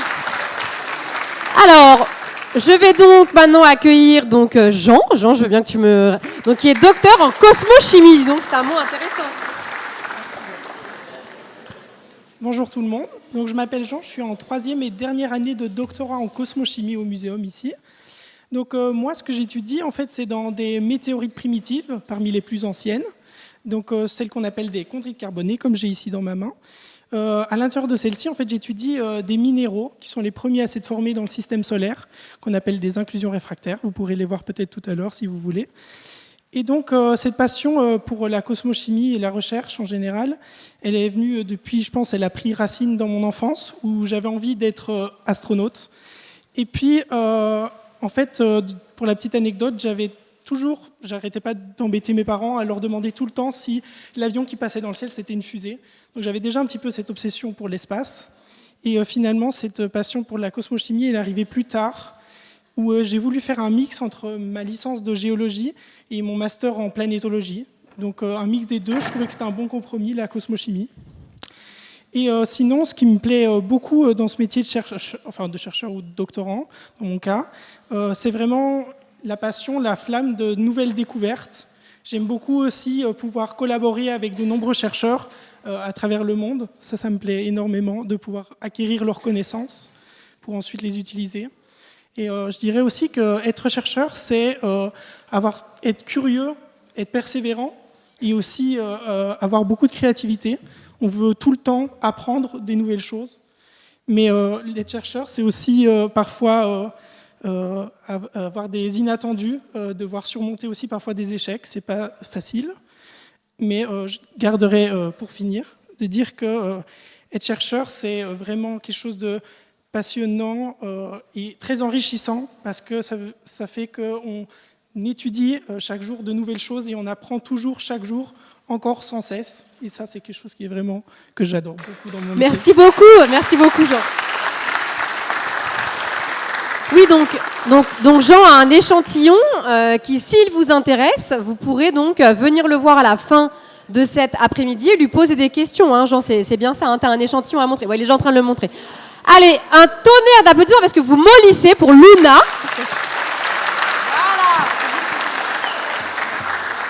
Luna, qui est doctorante également en cosmochimie. Alors, bonjour à tous. Donc, moi, c'est Luna. Effectivement, je suis en 2e année de doctorat donc au MNHN de Paris dans le domaine de la cosmochimie. Donc, en fait, j'étudie un certain type de météorites. Donc, c'est des météorites de fer. En fait, c'est des fragments de noyaux de planètes ou d'astéroïdes. Donc, durant cette table ronde, on nous a un petit peu demandé comment était venue notre vocation. Moi, c'est vraiment depuis que je suis un peu toute petite, j'ai toujours été fascinée par les planètes, par les astéroïdes, les étoiles, tout ça, par l'espace en règle générale, et je voulais en faire mon métier. Donc justement, concernant le métier de doctorant, pour avoir un peu une image un peu plus simple pour vous, c'est un peu un mix entre être étudiant et apprenti-chercheur. Donc en fait, ça va durer 3 ans. Et en fait, pendant ces 3 ans, dans le cadre d'un doctorat en France, pendant ces 3 ans, en fait, on va se consacrer à un projet de recherche qui va être innovant, qui va être spécifique. Et en fait, nos journées vont être complètement variées. Donc on peut alterner entre des journées des journées complètes en laboratoire. Après, on va devoir analyser les données. On est aussi amène à écrire des articles scientifiques, présenter nos résultats dans des conférences ou auprès de collègues, etc. Et également beaucoup de lectures bibliographiques pour déjà se tenir un peu à jour des petites nouvelles scientifiques qui se sont faites dans notre domaine, et aussi pouvoir un peu enrichir notre réflexion. Après, concernant donc, le doctorat en règle générale, moi ce qui me plaît beaucoup dans ce métier, c'est vraiment le fait déjà de travailler dans un domaine qui me passionne depuis que je suis toute petite, mais c'est aussi le fait d'être complètement autonome, mais de pouvoir gérer un petit peu son propre emploi du temps, selon nos priorités, selon un petit peu nos envies au cours de la journée. Le fait de toujours être en apprentissage constant. En fait, tous les jours, on apprend toujours des nouvelles choses de par déjà nos propres découvertes, les découvertes de nos collègues ou par le visionnage de conférences ou même de lectures bibliographiques. Et ce que j'adore aussi, c'est la possibilité de pouvoir travailler aussi à l'étranger à la suite d'un doctorat, de pouvoir collaborer avec plein de scientifiques et de pouvoir voir tout simplement comment la recherche se fait dans le monde entier. Après, les choses qui sont un peu moins chouettes, on va dire, dans ce métier-là, il y en a évidemment. Après, celui qui, on va dire, me plombe entre guillemets le plus, donc c'est vraiment d'un point de vue personnel, je dirais que c'est un peu le stress, un peu l'anxiété. Mais après, j'ai fait une prépa et maintenant je fais un doctorat, donc en vrai, ça aide pas. C'est un peu du masochisme, mais en vrai, ça m'apprend aussi à... Enfin, ça m'apprend que c'est surmontable, que c'est possible et que finalement, on est beaucoup plus fort que les émotions qu'on peut ressentir dans des moments de stress, malgré le fait qu'on fasse un métier qui peut être très exigeant. Merci beaucoup. Merci Luna, merci beaucoup. Allez, le dernier invité qui va se présenter, eh bien, c'est Laurent, qui est également donc géochimiste et directeur de recherche au MNHN. Bonjour, donc c'est à moi de terminer, j'ai eu un petit coup de pression là, on me dit le dernier c'est toujours le plus difficile. Donc moi je suis chercheur au CNRS, mais ça fait quand même 15 ans que je bosse au Muséum d'Histoire Naturelle. Et géochimie, ça veut dire que j'étudie la composition des roches et minéraux, mais je m'intéresse plus particulièrement aux météorites, comme mes collègues là que vous avez pu voir derrière moi, et plus particulièrement les molécules organiques qu'elles peuvent contenir. Donc les météorites sont des objets très anciens et donc les matières organiques qu'elles contiennent n'ont aucun lien avec le vivant. Donc voilà, on essaie de comprendre un petit peu comment se forme tout ça. Mais mon métier me permet de toucher à différents thèmes au-delà de ça. Donc par exemple, j'ai travaillé avec des gens qui étudient comment les matériaux des bâtiments historiques changent avec le temps, comment la sonorité d'une cloche peut changer parce qu'avec le temps, elle va être altérée par l'environnement. J'ai pu travailler avec des gens qui étudient comment les vers de terre façonnent le sol, ou même comment se forment les diamants. Donc vous voyez, des sujets très variés. Et mon métier, en fait, est en perpétuel mouvement. On apprend des choses tous les jours. Il faut être un peu curieux, un peu créatif, comme ça a déjà été dit. Ce que j'aime dans mon métier, c'est qu'il me permet de voyager. Il m'a aussi permis de vivre à l'étranger. Pendant 2 ans, j'ai habité à Los Angeles. Je prenais l'avion, je disais, je rentre à la maison. C'est quand même un truc assez extraordinaire. Je me levais le matin, j'avais l'impression d'être dans une série télé. Bon, ça peut faire sourire, mais voilà, c'est quand même une très belle expérience de ma vie. J'ai rencontré des gens étonnants. J'ai pu rencontrer un astronaute qui revenait de la Station spatiale internationale. Pareil, c'est un truc unique et c'est grâce à mon métier. Ou découvrir des lieux assez étonnants. Donc Mathieu vous a parlé du synchrotron. Moi, j'ai pas eu la chance d'aller dans les déserts pour récolter des météorites, mais par contre, j'ai vu un espace à l'agence spatiale japonaise où on stocke des échantillons qui reviennent d'un astéroïde. Donc vous êtes habillés un peu comme des cosmonautes, combinaison intégrale, et puis vous êtes dans des espaces qui sont ultra brillants, ultra propres, avec des choses, on a l'impression que c'est tout neuf alors que ça a 10 ans parfois, et puis à l'intérieur des objets uniques où on n'a que quelques grammes sur Terre. Et donc mon métier, c'est quelque chose qui a parfois un peu un aspect, on va dire, qui touche à la philosophie, parce qu'en fait, on étudie des choses toutes petites pour avoir des interprétations sur des objets immenses. Par exemple, j'étudie des météorites, alors vous en avez quelques exemples derrière, c'est-à-dire c'est des objets comme ça pour comprendre l'espace qui nous entoure. Donc c'est quand même, bon voilà, des fois on se pose un peu des questions. Je suis désolé, j'ai pris un papier pour rien oublier. Alors, pourquoi j'ai fait ce métier ? J'ai pas eu la passion tout petit. Par contre, petit, j'étais curieux et je voulais comprendre ce qui se passe autour de moi. Je n'aimais pas lire, mais j'avais une maman qui avait énormément de livres, qui avait des encyclopédies, alors des choses que vous connaissez plus. Vous avez Wikipédia aujourd'hui, mais à mon époque, on avait des livres en plusieurs volumes. On ouvrait sur chaque thème, on avait un petit schéma, un petit texte. J'adorais regarder ça et j'adorais regarder des images dans les bouquins d'astronomie. Donc je me suis dit, tiens, pourquoi pas essayer ça? Après, à l'école, j'étais bon élève. C'est pas une honte. J'aimais bien les sciences naturelles, j'aimais bien me promener, donc j'ai travaillé, j'ai franchi les échelons, entre guillemets. J'ai fait une classe prépa, je ne savais pas trop où aller. J'ai fait une classe prépa BCPST, j'aimais bien la biologie. Et puis voilà, petit à petit, j'ai fait une école, grandes écoles, comme on dit en France, et je me suis gardé toutes les portes ouvertes. Donc si j'ai un message à conclure, c'est essayer de travailler le plus que vous pouvez pour vous garder des opportunités et garder les portes ouvertes. Merci. Merci beaucoup, Laurent, merci beaucoup. Tu peux t'asseoir et garder le micro. Alors, déjà, est-ce que vous avez repéré la thématique de ce deuxième groupe ou pas? Oui, j'ai entendu. Là, est-ce qu'on a dézoomé? Et on est plutôt où alors? Oui, j'ai entendu. Donc, effectivement, là, on a donc des personnels qui travaillent donc beaucoup sur les météorites. Après, il y a des sciences participatives, vigitaires. J'ai entendu aussi l'âge de la Terre très lointain. Donc, effectivement, là, on a vraiment pris de la distance. On s'est vraiment soit reculé dans le temps avec Pierre, soit on s'est reculé de la Terre avec donc nos autres professionnels. Est-ce que vous avez des questions? Oui. Alors, en attendant, on va peut-être prendre une question d'Internet. Et après... Oui, Serge sur Internet qui demande s'il y a des partenariats avec le privé. Qu'en est-il de la recherche privée? Est-ce que c'est très différent? Est-ce qu'il y a moins de paperasse? Par exemple, tout à l'heure, on entendait que pour les directeurs, il y avait pas mal d'administratifs. Est-ce que c'est moins contraignant dans le privé? Alors, peut-être avant de répondre, clarifions, recherche publique, recherche privée, est-ce que ça c'est clair déjà pour vous? Enfin, pour moi, ça l'est pas, donc si tu pouvais peut-être déjà expliquer et après voilà, répondre à la La question. source de financement. La source de financement. Déjà, en grosse partie, la recherche publique, c'est payé par vos impôts. Donc le muséum, c'est de la recherche payé par tout le monde. Par l'État. La recherche publique. C'est la recherche publique. Mais attention, maintenant, dans les laboratoires, moi, par exemple, je peux me permettre de travailler un petit peu pour le prix, avoir des contrats. On fait aussi des bourses de thèse, à la fois mi-public, mi-privé. Okay, c'est aussi parce que la recherche privée, souvent, elle est quand même assez orientée vers la recherche appliquée. Et donc, la recherche privée, qui c'est qui va financer ça? C'est des grandes entreprises. Donc, comme par exemple Total. Total. Dans le cas, à la fin de ma thèse, j'ai fait ma thèse à moitié au Brésil. Petrobras m'a directement proposé un contrat d'embauche. Et donc Petrobras, c'est Total brésilien. C'est Total brésilien, d'accord. Donc c'est un peu ça. Et ils ont beaucoup plus de moyens. En général, les salaires sont plus élevés, mais on est beaucoup moins libre de travailler sur ce qu'on veut. D'accord. C'est une différence assez cruciale en fait. Donc, on a une certaine liberté, nous. Est-ce que par exemple, avant on parlait de recherche fondamentale, est-ce que c'est plus ça la recherche publique ou pas ou... Alors, on peut se permettre... on hoche la tête par là, donc non? Pas forcément, mais il y a souvent un but appliqué quand même dans la recherche privée. D'accord. Il faut que ça rapporte quelque chose assez à court terme.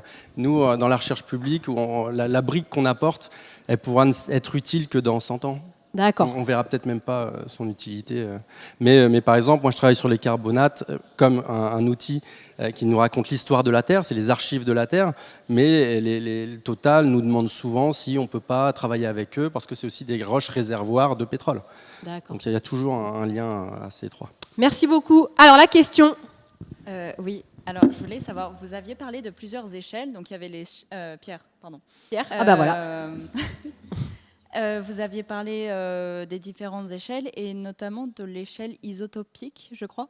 Et je voulais savoir ce que c'était exactement. Donc, parce que vous passez le bac bientôt peut-être ou... Oui. Oui, c'est ça effectivement. Donc, et c'est au programme, il me semble. C'était juste par curiosité. Oui, bien, mais ça, on peut aussi poser des questions par curiosité. Il n'y a pas de... On va pas refaire un cours, mais le plus simple, c'est de prendre un exemple. Laurent vous a parlé de molécules. L'eau, c'est H2O. La molécule d'eau, elle est composée de 3 atomes, 1 d'oxygène et de 2 d'hydrogène. Il existe des molécules d'eau lourdes, c'est HOD, c'est plus de l'hydrogène, c'est du deutérium, c'est la même chose, sauf que dans un atome, après on peut descendre à l'échelle en dessous, on a les neutrons, on a les protons et on a les électrons. Et si on change une de ces masses, par exemple un nombre de neutrons, on va avoir des isotopes différents. Et donc pour l'hydrogène, on a plusieurs isotopes. On a le deutérium, on a le tritium. Pour l'oxygène, on a l'oxygène 16, mais on a l'oxygène 17 qui a une masse en plus et l'oxygène 18. Voilà, c'est les isotopes. Alors il y a l'isotope stable et il y a l'isotope radioactif. Vous me dites quand je le coupe, hein, voilà. Vous avez peut-être entendu parler du carbone 14. Vous voyez, le carbone c'est 12, mais le carbone 14 c'est un isotope radioactif qui se désintègre avec une certaine période de demi-vie. Merci beaucoup. Est-ce qu'il y a une autre question? Oui, alors, tiens, je vais te passer le micro, hein, ça me fait faire un peu de sport. Vas-y. Quelle est la différence entre la cosmochimie et l'astrophysique? Très bonne question. Donc la cosmochimie, c'est proprement une science de la Terre appliquée aux météorites. Donc c'est en gros, c'est analyser, c'est de la minéralogie, de la géochimie et d'autres sciences voisines appliquées aux météorites. Donc vraiment, c'est des sciences centrées autour du caillou. L'astrophysique, c'est la physique appliquée à tout ce qui se passe dans l'espace. Donc c'est une science très vaste qui peut concerner donc les étoiles, qui peut concerner un peu les planètes, la formation de l'univers, etc. Nous, la passerie de l'astrophysique qui nous concerne le plus, c'est la formation des étoiles. Donc c'est deux sciences différentes. En gros, l'une est une partie de la physique et l'autre est une partie de la géochimie. Mais l'intérêt pour moi, c'est d'essayer de pouvoir combiner les deux. En gros, mais de manière générale, c'est pas juste ça, mais les découvertes scientifiques se font toujours en essayant de mettre en rapport des choses qui au départ n'ont pas de rapport.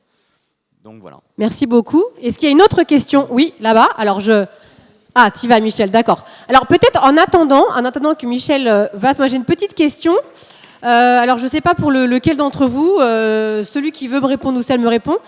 Depuis tout à l'heure, on dit, voilà, j'étais passionnée. Comment est-ce qu'on devient passionné? Donc il y a une transmission de la famille, de quoi? Alors comment ça se passe? C'est à l'école que ça s'est passé?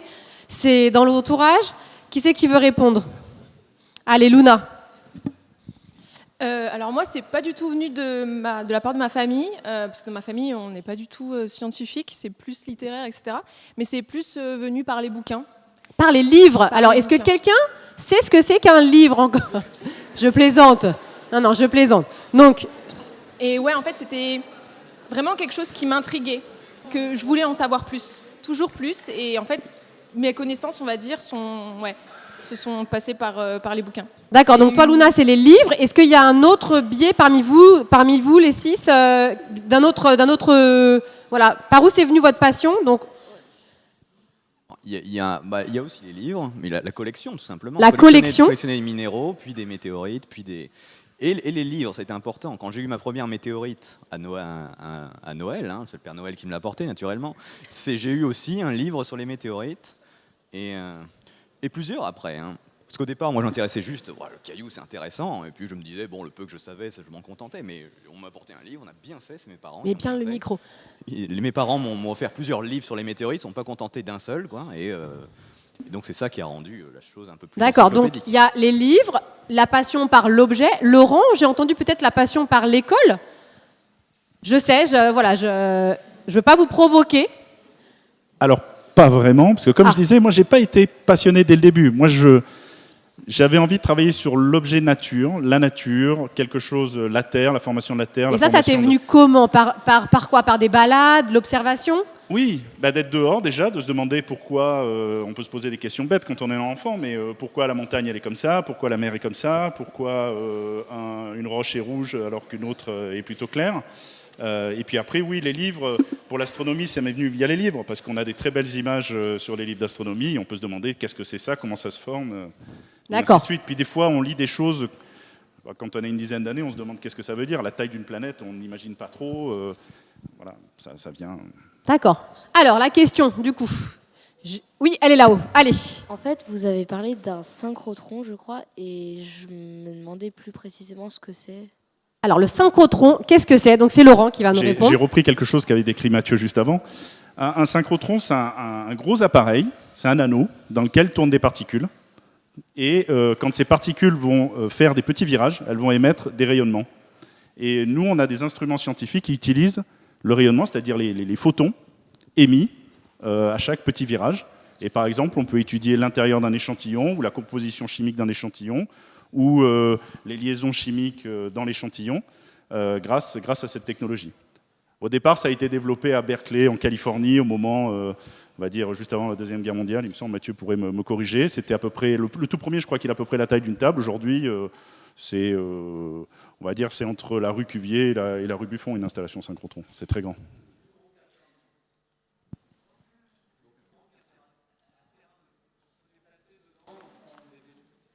Est-ce que tu veux la parole peut-être? Alors on a voilà. Pour vous donner une idée, il y a un des Terminator où le méchant se retrouve sur une ligne synchrotron et se dissout dans le synchrotron. Je crois que c'est le 3. Pierre qui connaît bien ce genre de cinéma, pourrait confirmer. On a les mêmes références. D'accord. Est-ce qu'il y a une autre question alors parmi... Oui, alors derrière toi, Michel, il y a une... Derrière toi. Juste derrière toi et après on passera... Allez, bien fort. Est-ce que dans le monde de la recherche, il y a de la concurrence, enfin un esprit de concurrence? Ah, très bonne question. Est-ce qu'il y a l'esprit de concurrence dans la recherche?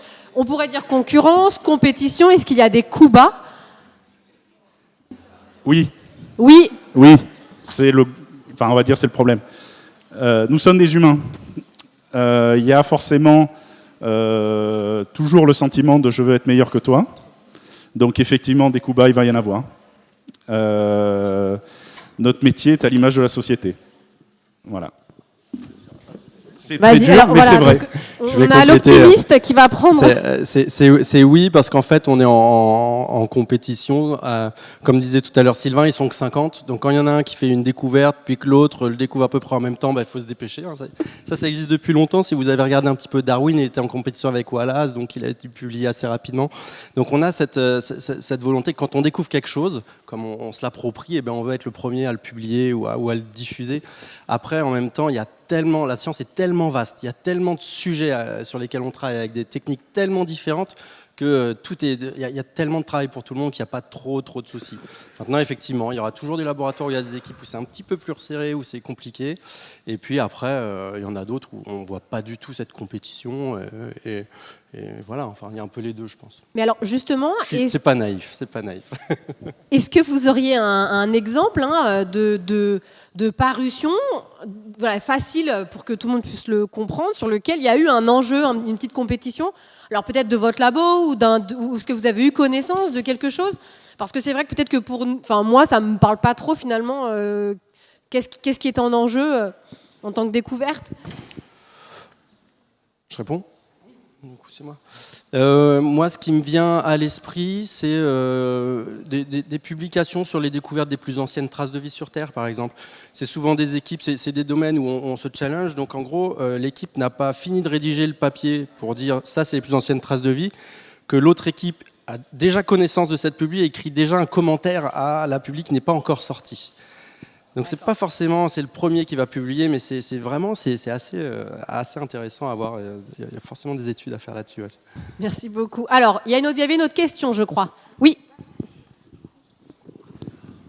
Est-ce que la connaissance des autres systèmes planétaires grâce aux météorites permet aussi de comprendre la Terre, la planète Terre, ou seulement le reste de l'univers? Alors, du coup, en quoi la connaissance des météorites, finalement, donne des informations, c'est ça, sur les autres planètes ou sur l'histoire de notre propre planète, c'est ça? Et de l'univers en général, d'accord. Alors, oui, et alors après, j'aimerais bien que Asma, justement, nous parle rapidement du programme Vigiter. Mais donc, vas-y. La façon dont je comprends la question, un premier élément de réponse, c'est qu'une de nos sources d'information, c'est l'observation d'autres systèmes. Parce que les météorites sont des objets sans contexte. Quand on est un géologue sur Terre, quand on ramasse un caillou, on ne ramasse pas que le caillou, on ramasse le contexte. On dit, voilà, j'ai ramassé le caillou près de peut-être la frontière entre les deux couches qu'avait mentionné Pierre, par exemple. Ou on a plein d'informations. Tandis qu'avec les météorites, on a un caillou qui tombe, qui vient d'on ne sait pas où. On a quelque chose de sans contexte. On doit reconstruire le contexte.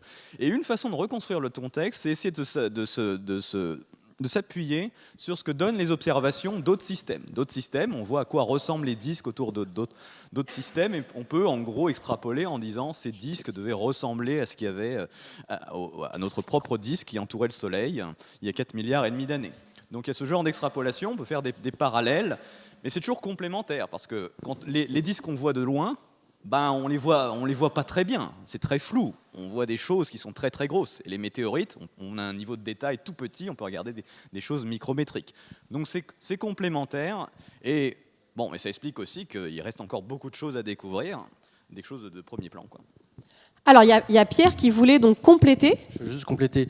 Oui, c'est crucial d'étudier les systèmes, les autres systèmes, pour comprendre justement la singularité de notre planète à nous. Elle est complètement différente, et ça, on ne pourrait pas bien la comprendre si on ne connaissait pas à peu près comment était Mars, comment on vit, comment est Mercure. Et je donne juste un exemple, la composition atmosphérique, chimique atmosphérique entre Mars, Vénus, Mercure et la Terre. On peut regarder Mars, Vénus, ils ont des similarités. Il y a beaucoup de CO2 dans leur atmosphère. Nous, il n'y a plus un pet de CO2. Alors ça remonte parce qu'on en émet, réchauffement climatique, tout ça. Mais il y a beaucoup moins de CO2. Sur Mars et Vénus, c'est plus de 90% de CO2 dans l'atmosphère. Et donc la planète, elle est unique. Alors pourquoi il n'y a plus de CO2 sur la planète Terre ? Eh ben parce qu'il y a eu de la vie. Cette vie a agi, elle a entraîné la précipitation de carbonate, c'est les roches que vous voyez ici, qui a stocké une partie de ce carbone primordial qu'il y avait il y a 4 milliards d'années à la surface de la planète.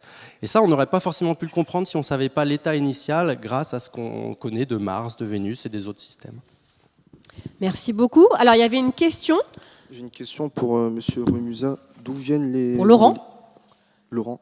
D'où viennent les molécules organiques contenues dans les météorites ?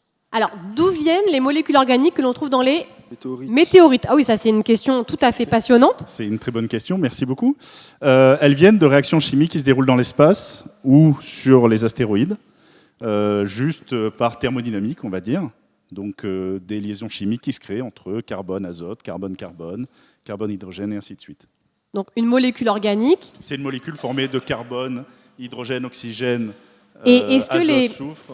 Et du coup, les molécules organiques, est-ce qu'elles sont systématiquement fabriquées par les êtres vivants? Sur Terre aujourd'hui, oui, sauf si on est dans une usine de Total et compagnie où ils vont recycler du carbone des pétroles, pardon. Mais dans les météorites, pas du tout. Il n'y a pas de lien avec la biologie. Donc quand on trouve des molécules organiques dans les météorites, est-ce que ça veut dire qu'il y a eu de la vie extraterrestre? Absolument pas. Absolument pas. Ça veut dire qu'il y a eu des conditions qui ont permis des synthèses organiques. D'accord. D'ailleurs, peut-être, est-ce qu'aujourd'hui, on a des preuves d'une vie extraterrestre? Non. Non. Bah, désolé. Ça ne veut pas dire qu'il n'y en a pas. D'accord, mais en tout cas, on n'a pas les preuves. Il n'y a pas de preuves. D'accord. Alors, donc Asma travaille donc dans un domaine qui s'appelle les sciences participatives. Alors, j'aimerais qu'elle nous en dise 2 mots, parce que si jamais vous ne faites pas des sciences plus tard, vous pouvez quand même, malgré tout, dans votre quotidien, en faire. Oui, il y a une multitude de programmes de sciences participatives aujourd'hui qui sont proposés dans le monde, en France et au muséum. Il y a peut-être une 50aine de programmes de sciences participatives portés par l'établissement, qui sont dans le domaine de la géologie, mais aussi en écologie, sur les collections, en anthropologie, etc. Pour Vigiter, en fait, dans un programme de sciences participatives, en général, il y a une question scientifique à laquelle, pour pouvoir répondre à cette question, on a besoin d'observations, des observations qui peuvent être faites pas uniquement par des scientifiques de métier, mais par des observateurs qui ont de la curiosité et qui ont un intérêt, et parfois qui ont envie aussi de répondre à cette question qui les concerne. Parfois, ça peut être aussi des questions qui les concernent sur leur territoire, etc. Et donc, c'est des programmes qui se construisent avec, moi je ne suis pas chercheuse, mais avec des chercheurs. Je travaille notamment avec Isabelle Rouget, qui est responsable scientifique du programme Vigiter, et Brigitte Zanda, qui est responsable scientifique du programme Vigiciel. Et pour Vigiter, en fait, l'idée, c'était quoi? C'était de dire que finalement, il y a beaucoup de choses encore qui restent à découvrir pour comprendre la formation de la Terre et des environnements géologiques qui nous entourent.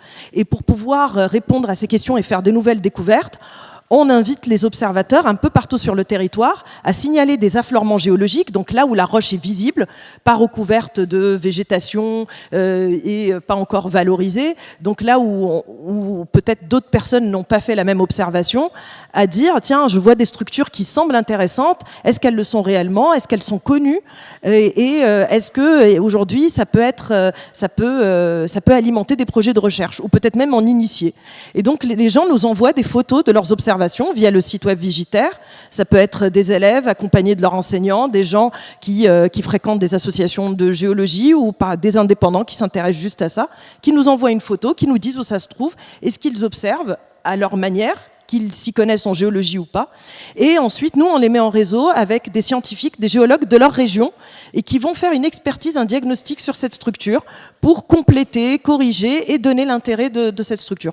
Donc ça permet vraiment, les données sont publiées en direct, donc si vous faites un signalement, demain, il apparaîtra tout de suite sur le site web, et des personnes peuvent faire donc un diagnostic de cette structure, et ça permet un peu de mieux comprendre finalement notre environnement. Merci. Est-ce qu'il y a des questions alors? Oui, là-haut.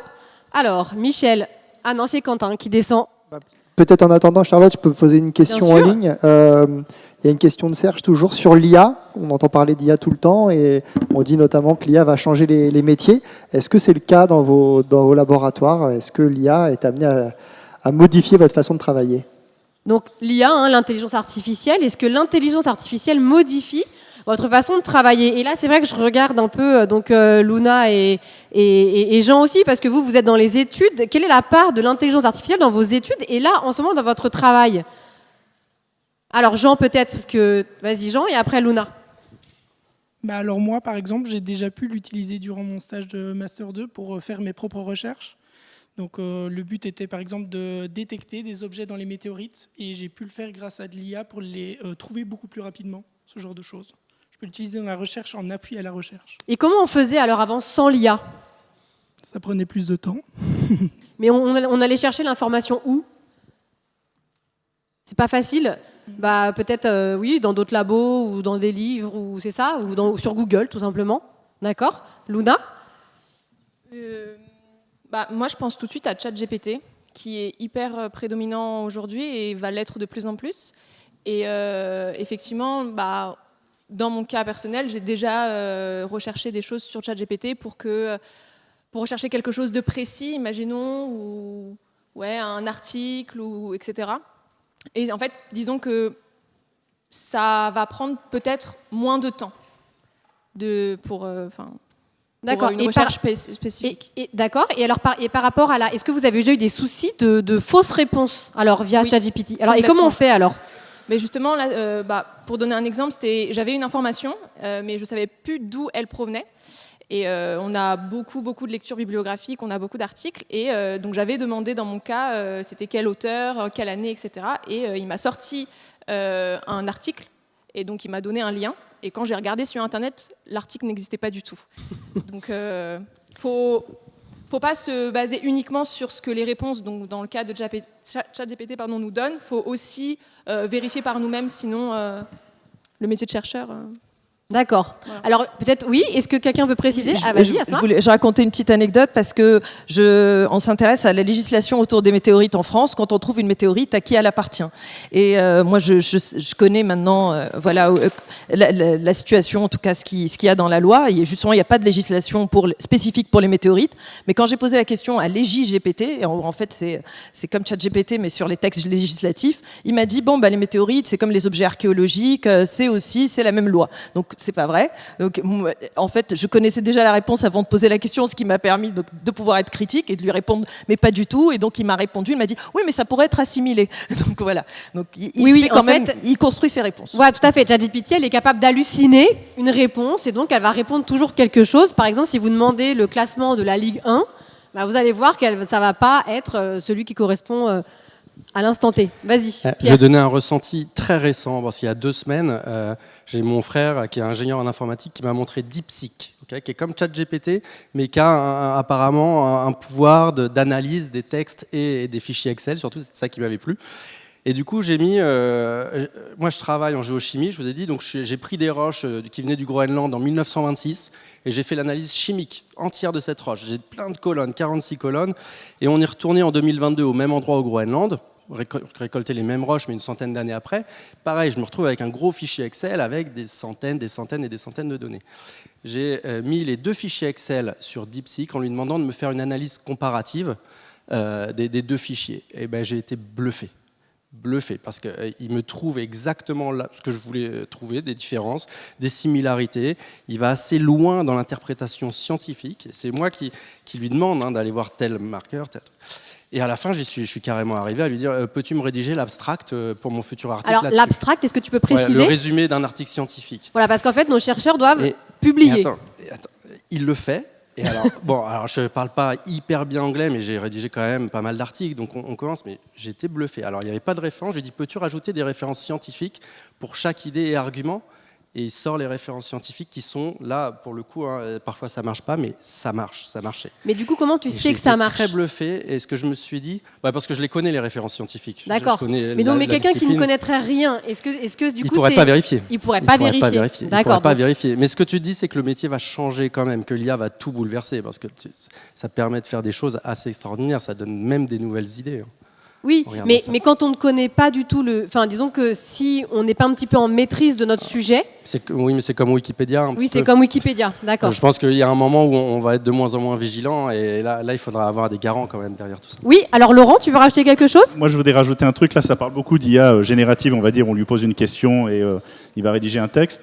Je pense qu'il y a une révolution qui va venir dans nos métiers scientifiques, quelle que soit la discipline, par rapport aux gens qui savent coder les approches machine learning ou intelligence artificielle, c'est-à-dire automatiser un travail qui prenait du temps. Jean, tout à l'heure, a dit, il a pris l'exemple pour lui, pour identifier des choses, traitement d'images, etc. Et quelque chose d'avenir, si parmi vous, il y en a qui veulent faire de la science, ne savent pas trop par où le prendre, apprenez à coder l'intelligence artificielle. Pas à faire une question sur ChatGPT sur Internet, hein, mais faire des programmes qui utilisent des approches de machine learning. Aujourd'hui, ça doit être compliqué pour la plupart d'entre vous, mais gardez ça en tête, ça sera à mon avis l'avenir dans nos métiers scientifiques et aussi dans l'industrie probablement. Donc il y a quand même au lycée, je crois, alors là je vais parler sous contrôle des enseignants de lycée, mais il y a des matières maintenant de programmation, avec un petit peu moyen, d'accord. Bon. Alors est-ce qu'il y a d'autres questions, s'il vous plaît? Oui, alors tout là-haut, Quentin, est-ce que je ne te vois plus? Ah oui, pardon. Ah oui, il y avait une jeune fille qui attendait. Et donc, après, Quentin, il y aura une jeune fille au fond. Vas-y. Du coup, je voulais revenir par rapport au coup bas, entre guillemets, qui aurait pu se passer. Vous, en tant que chercheur ou étudiant, imaginons un jour, on vient vous voler une de vos recherches ou quoi. Est-ce que vous avez le pouvoir de contre-attaquer ou vous devez rester rien faire et laisser la personne prendre votre Donc, votre la projet? question porte sur les duels de chercheurs. Comment ça se passe? Alors, il faut rester pragmatique. Effectivement, on peut se bagarrer si c'est quelque chose, quand on est étudiant, notre résultat, on se le fait voler, c'est dur. Il y a toujours des comités d'éthique, etc. Après, il y a, on va dire, plusieurs niveaux de coups bas. Il y a des choses où ça ne fait pas plaisir, on a du mal à l'avaler, mais on est tellement occupé, il y a tellement de sujets sur lesquels travailler, bah tant pis. Et puis on discute un jour avec d'autres collègues, et d'autres collègues ont subi des mêmes coups bas, des mêmes équipes. Voilà. C'est la vie, on va dire. Après, là où c'est difficile, et puis ça arrive de temps en temps, c'est quand c'est une étude qu'on fait depuis longtemps, qui aurait permis de franchir une étape, d'avoir un gros financement, et de se le faire piquer, ou etc. Là, c'est compliqué. Bon, il y a des débats, Pierre va sûrement en prendre quelques-uns, mais voilà, quand je vous ai dit tout à l'heure, oui, il y a des coups bas et des choses comme ça, oui, parce qu'il se passe toujours des choses un peu à la limite. Mais ce n'est pas notre vie de tous les jours. Hein. Pierre. Là on parle de coups bas, en fait, mais les duels en géologie ou en science en général, c'est ce qui fait avancer la science. Hein. On parle de controverses en science. Et actuellement, on les gère extrêmement bien. C'est-à-dire, si tu publies un article avec une idée forte, c'est-à-dire que tout ce que tu as autour de toi te permette de publier que tes données, en fait, peuvent s'expliquer comme ça. C'est pas pour autant que dans 10 ans, ces données ne pourront pas être expliquées de manière différente, parce que l'état des connaissances aura avancé. On aura peut-être d'autres propositions. Et c'est souvent le cas, en fait. Donc, moi, je vais le publier telle année, avec telle interprétation, puis l'année d'après, on va réutiliser mes données en disant ah, « non, c'est pas comme ça qu'il fallait l'interpréter, c'était comme ça ». Tu vois. Alors, des changements de paradigme ou des controverses comme ça qui changent d'un coup, c'est rare. Généralement, on précise un petit peu plus tôt la publie. Mais ça peut arriver qu'il y a on appelle ça des comments. Tu publies un article, puis 6 mois, 1 an après, tu te prends un comment. C'est un autre article qui est publié. Mais attention, hein, c'est des articles scientifiques qui sont reviewés par nos pairs. C'est-à-dire, encore une fois, je ne sais pas si vous connaissez trop comment ça marche, mais moi, si j'ai des données que je veux les publier, eh ben, mon article, je le rédige et il est envoyé à une dizaine, entre 5 et 10 chercheurs dans le monde qui va évaluer l'article, vérifier les données, qui vont évaluer l'article, vérifier les données et dire « ouais, ça va, c'est de la haute qualité, ça va, on peut le publier ». Et le comment qui va arriver sera pareil, de très haute qualité, donc ça prend du temps, hein, tout ça, ça prend énormément de temps. Ça, c'est pas un coup bas. Hein. Ça, c'est... on va dire, l'aspect polémique ou, je ne sais plus comment tu l'as dit, mais bon, bref, ça c'est la science, c'est ce qui fait avancer la science, de remettre en question quelque chose qui a été publié ou quelque chose d'avancé. Un coup bas, c'est différent, c'est quelqu'un qui ment contre une étude que tu as faite ou quelqu'un qui te pique les résultats. Ok ? Allez, une question. J'ai une question un peu plus précise. Quels facteurs peuvent corrompre les résultats d'une recherche? Oula, ça c'est une question très pointue. Quels marqueurs peuvent corrompre les résultats d'une recherche? C'est ça la question? C'est ça. Super. Et ben alors, peut-être Emmanuel aussi, hein, si tu veux répondre. Et après Laurent. Il peut y avoir plein de choses. Si on analyse des roches, il peut y avoir par exemple des biais d'échantillonnage. C'est-à-dire que j'échantillonne, il se trouve que j'échantillonne des cailloux qui sont particuliers, que je croyais être représentatifs de tout ce que je voulais étudier, mais en fait, ils ne représentaient que quelque chose de particulier. Donc ça peut être un facteur comme ça. Bah oui, merci, ça répond bien, merci beaucoup. Laurent? Non, ce que je voulais dire, c'est qu'il faut distinguer une erreur ou se tromper de bonne foi. Donc Emmanuel prend un exemple, hein, une analyse... voilà, il y a un biais où on va dire on dissout une roche, on fait de la chimie pour la dissoudre. Eh bien, il y a une étape qui ne fonctionne pas très bien avec notre météorite, parce qu'une météorite, c'est une roche un peu bizarre par rapport à des protocoles définis pour dissoudre des carbonates ou ce genre de choses. Donc ça, on va dire, c'est une erreur entre guillemets légitime, c'est-à-dire on ne s'est pas aperçu qu'on s'est trompé, mais il y a quelqu'un dans le monde qui va essayer de refaire la même mesure et qui va s'apercevoir qu'il y a une erreur. Bon, ben voilà, il peut y avoir des comments ou il peut y avoir une étude derrière qui remet en cause. C'est pas grave. Et après, il peut y avoir les mensonges. J'en reviens là-dessus. Donc des gens qui truquent les résultats. Non mais ça arrive, il y en a eu dans la science. Et de plus en plus, il y a des aspects éthiques à notre recherche, des bonnes pratiques aussi pour essayer de limiter les biais, pour faire en sorte que tout le monde travaille de la même manière et que quand un résultat est publié, on ne soit pas tout le temps en train de se dire « Oh, est-ce que là, il n'y a pas un truc bizarre ?» ou au pire, « Est-ce que là, il n'a pas caché sous le tapis tous les résultats qui ne vont pas dans le bon sens ?» Merci, merci beaucoup. Elle voulait continuer. Ah oui. Donc, pour reprendre ce que vous avez dit, donc, on va effectuer plusieurs recherches sur un même échantillon pour minimiser les erreurs. Pas forcément. Alors oui, il y a erreur erreur, incertitude et on va dire se tromper. Effectivement, refaire la même mesure par plusieurs groupes, ça permet d'avoir un résultat plus fiable. Voilà. Merci beaucoup Laurent. Allez, une question en bas. Question pour Jean, c'est quoi l'inclusion réfractaire? Qu'est-ce que c'est qu'une inclusion réfractaire? Alors Jean, c'est pas un oral hein, de ta thèse, hein, je te promets. J'ai pas fait venir ton directeur de thèse. Donc une inclusion réfractaire, en fait, c'est des minéraux. Elle contient des minéraux un peu particuliers qui sont riches en calcium et en aluminium. Et c'est des minéraux qui se forment en fait à haute température. Donc dans le cas des inclusions réfractaires, c'est un peu spécial, vu que ce n'est pas quelque chose qu'on a l'habitude en géologie, mais c'est des minéraux qui vont se former à partir d'un gaz. Donc c'est un gaz qui va transformer directement en un minéral. Et ces minéraux, ils se sont formés très tôt dans le système solaire, donc assez proche normalement du Soleil lorsqu'il s'est formé. Donc un gaz chaud autour du Soleil qui se refroidit et qui condense des minéraux. Est-ce que ça te va comme réponse ou tu veux qu'il précise? Il peut, hein? Non, c'est bon, il a assez précis. Est-ce qu'il y a une autre question? Alors on va prendre une dernière question. Ou est-ce qu'on a fait le tour? Ah, d'accord. Donc peut-être en attendant, il y en a une sur Internet. Tout à l'heure, Emmanuel a dit qu'il avait donné des cours ce matin. Et donc, les internautes se demandent, ces cours, est-ce qu'ils sont destinés à quel type de public c'est destiné, ces cours? Lui, il aimerait bien, par exemple, participer, pouvoir venir vous entendre si c'était des cours publics. Alors, ça dépend. Les cours qu'on donne, donc on ne donne pas beaucoup de cours parce qu'on est au muséum, donc je ne sais pas exactement auquel il fait allusion, mais on donne des cours généralement post-bac, on peut donner des cours de M1, là on va avoir un module dont j'ai fait la publicité à tout le muséum parce qu'il y a de la place, quoi. Donc là, pour ce cours-là, n'importe qui peut venir, c'est dans notre bâtiment, salle des élèves, minéralogie, et... sinon, il y a des cours de M2 qui sont plutôt réservés. Il y a des cours qui sont plus spécialisés, vraiment, spécialisés juste pour les étudiants, par exemple de planétologie, etc. Ce matin, effectivement, ce matin, j'ai donné un cours à ce M2, donc c'est pour ça que ma voix était un peu limitée. Voilà. Et juste pour une petite précision concernant les cours, dans le cadre d'un doctorat, donc dans le cadre de Jean et moi-même, on a la possibilité de faire des missions doctorales, donc un certain nombre d'heures par an. Et donc c'est soit des cours, soit des ateliers de vulgarisation scientifique qu'on peut avoir pour des collégiens et des lycéens, donc un peu pour des gens comme vous. Donc voilà, nous dans notre cas, on a un atelier sur les météorites, pardon. Donc voilà, justement avec les mallettes Vigiciel. Voilà.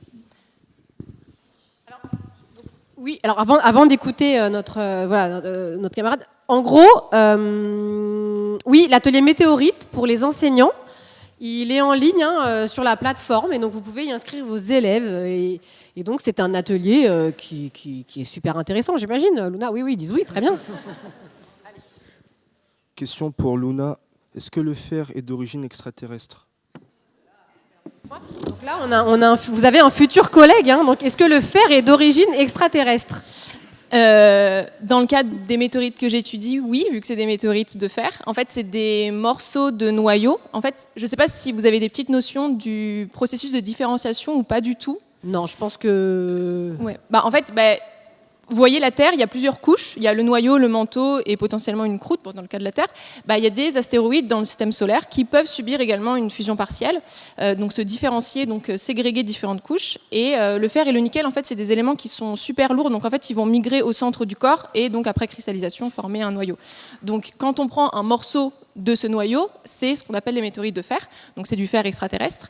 Après, on a sur Terre des éléments ferreux qui ne sont pas d'origine extraterrestre.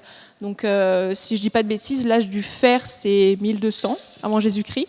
Donc c'est à partir de ce moment-là qu'on a commencé industriellement à créer du fer. Après il y a eu la mise en place de la sidérurgie, de la métallurgie, etc.